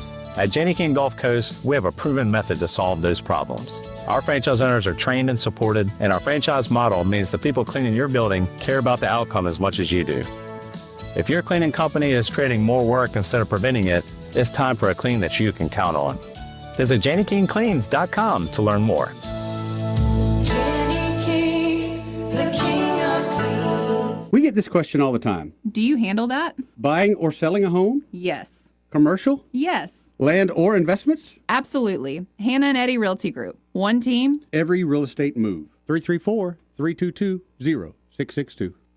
I know that hiring can be challenging. You need someone to match your role perfectly. Well, now you can meet them fast on ZipRecruiter. Build your team, build it sooner. Meet your match on ZipRecruiter. Just head to ZipRecruiter.com/free right now to try it for free. That's ZipRecruiter.com/free. Need your match on ZipRecruiter. Try it free. For too long, Alabama's statewide news companies have shamed us for our conservative Christian values. Alabama deserves a news company that cherishes our culture, a company that isn't bought and paid for by the powers that be. 1819 News is that company. Run by Alabamians for Alabamians, 1819 News celebrates what is good and beautiful about our state, while exposing those who work against our values in secret. Just go to 1819news.com to learn more. Subscribe to our newsletter. That's 1819news.com. When it comes to your mortgage, who you work with matters. And this is one decision where local makes all the difference. Don't fall victim to flashy mailers, spam calls, or 1-800 lenders who don't even know your name, much less your neighborhood. Those lenders are often sitting in some faraway state, reading from a script, and chasing volume, not relationships. A local lender understands the market you live in, or should I say that we live in. At Alabama Home Mortgage, you can look at us in the eye and trust us with one of the biggest financial decisions you'll ever make. Local lenders don't disappear after closing day. Our reputation is built right here, one family at a time. So before you pick up the phone and call a stranger, remember us, Kim Williams and Madeline Cannon at Alabama Home Mortgage. You deserve guidance from someone who knows the community because they're a part of it. Give us a call at Alabama Home Mortgage today at 334-567-4223 or visit us online at myalabamahomemortgage.com. That's Alabama Home Mortgage, because there is a difference in mortgage companies. NMLS 1586368, Equal Housing Lender. Hey there, Alabama. Are you ready to transform your home with style? At Royal Furniture, they've been delivering inspired value since 1946. Whether you're in Prattville, Montgomery, Auburn, Oxford, Gadsden, Athens, Decatur, or Florence, they've got the perfect pieces to make your space shine. Visit them today and discover a wide selection of furniture that fits your lifestyle and budget. Royal Furniture, where quality meets affordability, right here in Alabama. Stop by your nearest location and let them make your home beautiful together. Hi, this is Carol Kennedy with Camo Country, and we've been advertising with Blue Water Broadcasting for many years, and we appreciate Blue Water Broadcasting helping promote Camo Country. Radio reaches over 90% of everyone in the river region. Shouldn't your ads be out there where your customers are? Call us to find out more. Blue Water Broadcasting.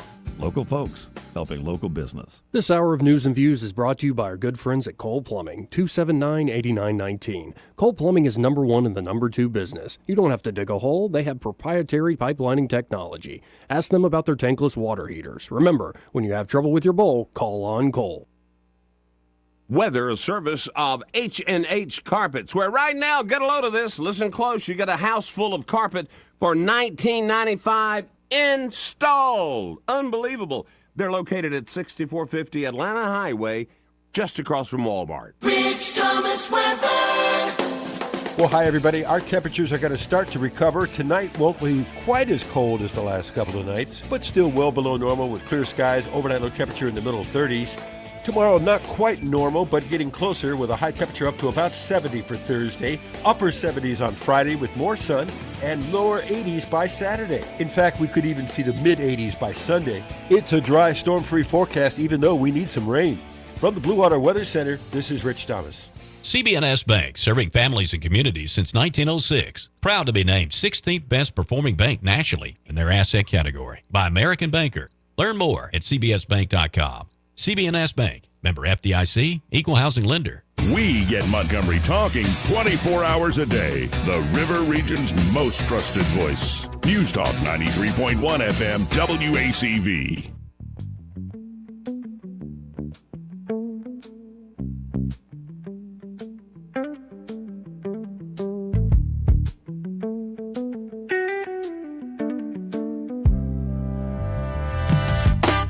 Joey Clark.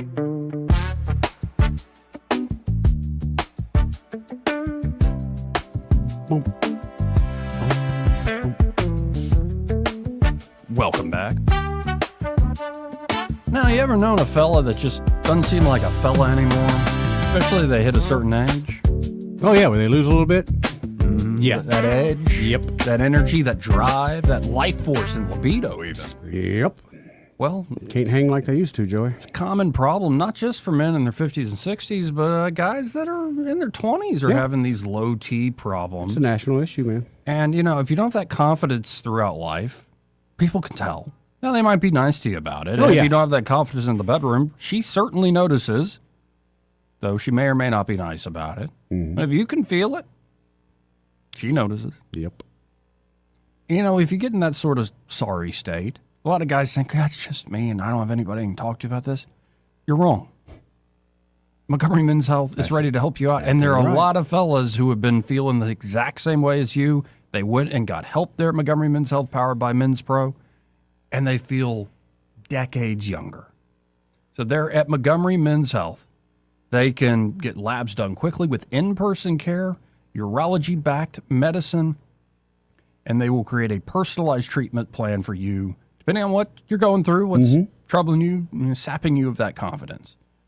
And again, a lot of guys have used Montgomery Men's Health. They've been serving Montgomery for years, and they now feel decades younger. They got that energy back. They got that confidence back. That can be you. Yep. Call them up today, 440-3663. That's 440-3663. Or you can book online in under 30 seconds at MontgomeryMen'sHealth.com. Montgomery Men's Health, for every man in every season of life. Oh, I just got a thing from my contractor. It's always good news when the contractor contacts you, Joey. Well, I think I'm being moved to another one because of how the insurance companies. Yep. All right. Well, I appreciate it. Anyway, this has been a learning experience, especially after some of the storms. I'm like, oh yeah, it's just blue tarp up there. Sounds like a steel drum, when the big storms roll through. Wake me up at 2 a.m. Can be. Anyway. My neighbor, I guess that last big storm we had roll through, like 1:30 in the morning, I felt the lightning and the thunder. And the next morning, my neighbor called me and said, hey, did you hear that last night? I was like, yeah. He said, come and look at my front yard. And there's a big, probably 40-foot tree got hit by that lightning. Oh, we had 2 more trees fall. Now, luckily, one that fell into another tree. Okay. And another just kind of cracked and was leaning. If it had fallen, it would have destroyed the back door neighbor's garage. Oh, boy. The other one, if it had fallen fully, probably would have destroyed a back porch, privacy fences, all sorts of stuff. We were saved. Got people out there immediately got it taken care of. Yeah. In like a day, because it needed now before these things actually fall. But yeah, I mean, am I wrong just on maybe we should get a Rich Thomas segment going. I don't want to crib from Greg's sheet, though. No, but I love Rich. But have some of these storms gotten worse for our area over the years? Was No, I just oblivious as a kid? Or? No, I think we talked about that before with Rich, and something about how it used to be such a large scale, like it'd be Montgomery, be a tornado in Montgomery, but now they have the power to identify. You can almost tell what street that's going on. And no, what I mean those is little pop-up storms. I don't remember storms being this violent rolling through. Yeah, you were in the house playing video games. Probably. I was just an oblivious, dumb kid. Yeah. Honestly, I remember there were storms that would come up. We'd be down at the creek or just doing something as kids, and the storm would come up and be over in 10 minutes. But for those 10 minutes, you thought this was the end of your life. Oh, yeah. No, and I remember the big ones, like when the hurricanes would hit or big tornadoes. The ball fields when the tornado sirens would go off. Oh, yeah. Oh, yeah, that's not a good place to be. No, but the ball field. I remember, and I know there's so many other kids my age that remember, your parents dropping you off at school as the tornado siren is blaring. And then when you walk into school, the first thing they do is tell you, go in the hallway, put your hand over your head, put a book over your head, and look at the floor in case the windows above you break. This is how we started our day. Nowadays, it's going to be cloudy tomorrow, so no school. No school tomorrow because it's going to be cloudy. What happened? What happened? No, we are a little soft. Yeah. What? I mean, can you help it? Yeah. Oh, you can? Yes. Okay. Yes. Think they're getting softer in China, Joey? I don't think so. Actually, I think they are. Seriously, I think they are. I think everybody's getting a little softer the more you get the creature comforts of modern living. And then you start demanding different things, and all of a sudden you're fighting like you're in high school again, even though you're a United States Senator. Oh, good Lord, you ain't kidding there, man. It's just such a mess. Did they pass the SAVE Act? Or are they still crowing and doing the theater about it? Guess what Republican jumped in there? Yeah, Mitch McConnell, but it was a show vote. What about He's Murkowski? A show pony. Murkowski, too. She's show ponies. I cannot wait till they run Old her out. show ponies. Cannot wait till they run her out. If they actually had the vote to make this thing go through, they'd run far away. Yeah. And that's the most frustrating part of all this, is the dishonesty of it. Wow.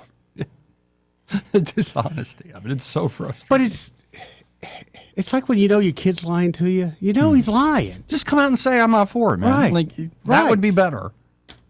That would be much better. But no, can't have nothing. Nope. Can't have truth. 272-9228. Yes, Jay Powell says, I'm not leaving until Kevin Warsh is confirmed, and the Fed did not move interest rates at all. Held them. Yeah, President, by the way, has not made a final call on ground troops to seize enriched uranium in Iran. This is what got me thinking about, like, some of these decisions of life and death that people in authority have to make. Israel is hunting down Iran regime members one by one in their hideouts. Seen some videos this morning. And a sense of disorder is starting to take hold. This is looking good, they claim.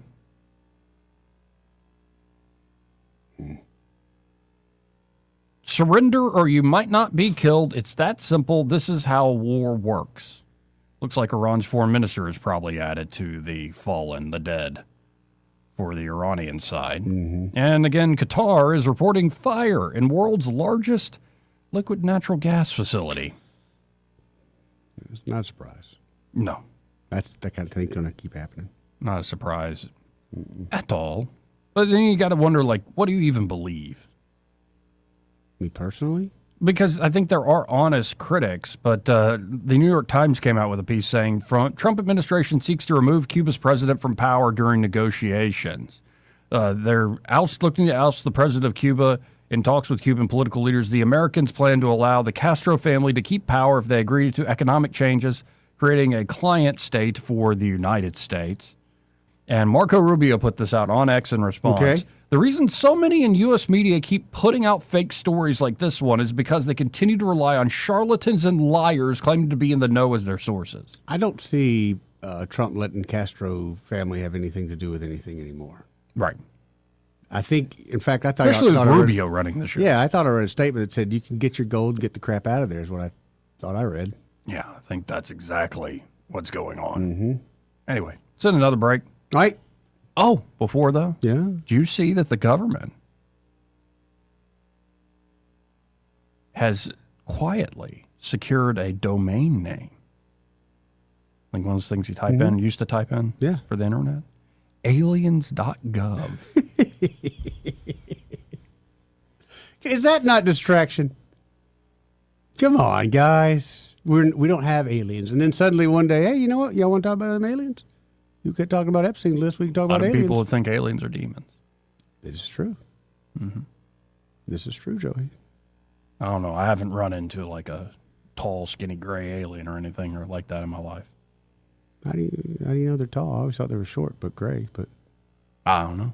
You hear stories that people talk about that stuff, and I've never had one of those experiences. Thank God. If I do meet an alien, I hope he's not like some big guy. What if it's like the Mars attack alien? Yeah, that's what I don't want. I want like the cute alien that just wants to hang out. So I have a bush light. So like Hitchhiker's Guide to the Galaxy. Yes, that's exactly. That's what I'm looking for. Ford. Yeah, yes, exactly. Right. That is exactly what have I'm your looking towel for. and stay calm. Everybody's happy. Anyway, we'll be right back after this. He may not know whether he's coming or going, but whether you're going to work or coming home, Greg Budell is there. Mornings 6 till 9 and afternoons 3 till 6. Only on News Talk 93.1 FM WACV. When it's time to replace an old window or door, you want expert craftsmanship and proven experience. You want Davis Door and Sash. Right now, take advantage of our limited time promotion. 10% off materials on new energy-efficient doors and windows. Voted best in the River region for windows and installation in 2024 and 25. Davis Door and Sash would love to work for you. Call 334-288-6010 or visit davisdoorandsashalabama.com. Davis Door and Sash, the perfect fit for your home. This hour of News and Views is brought to you by our good friends at Cole Plumbing, 279-8919. Cole Plumbing is number one in the number two business. You don't have to dig a hole. They have proprietary pipelining technology. Ask them about their tankless water heaters. Remember, when you have trouble with your bowl, call on Cole. If it concerns your community, you'll hear about it on News Talk 93.1. News Talk 93.1 FM WACV.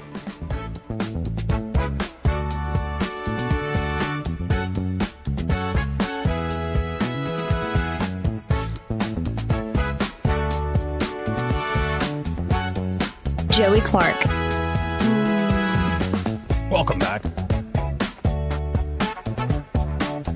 Let's go right to the phones. Talk to Ray Bowles from Bradville Carpet. Hey, Ray, how you doing? Well, I was telling Eddie, we're heading back from Memphis. We're on, but we're on Highway 22. I love this interstate. There's nobody on it. Yep. I mean, it's just, you set the cruise. You don't have to even think. You just cruise. This is how life should be on the interstate. Agreed. Unlike 65 to Montgomery. Yeah. This is the easy trip. So this is sort of like when you call Private Carpet and we come out and we do your floors for you and everything's just easy. Yeah. And then you have a great idea to, hey, I can do the rest of the project with some guy in a pickup truck, and that's like driving from 65 from Birmingham to Montgomery. Yes. Very frustrating.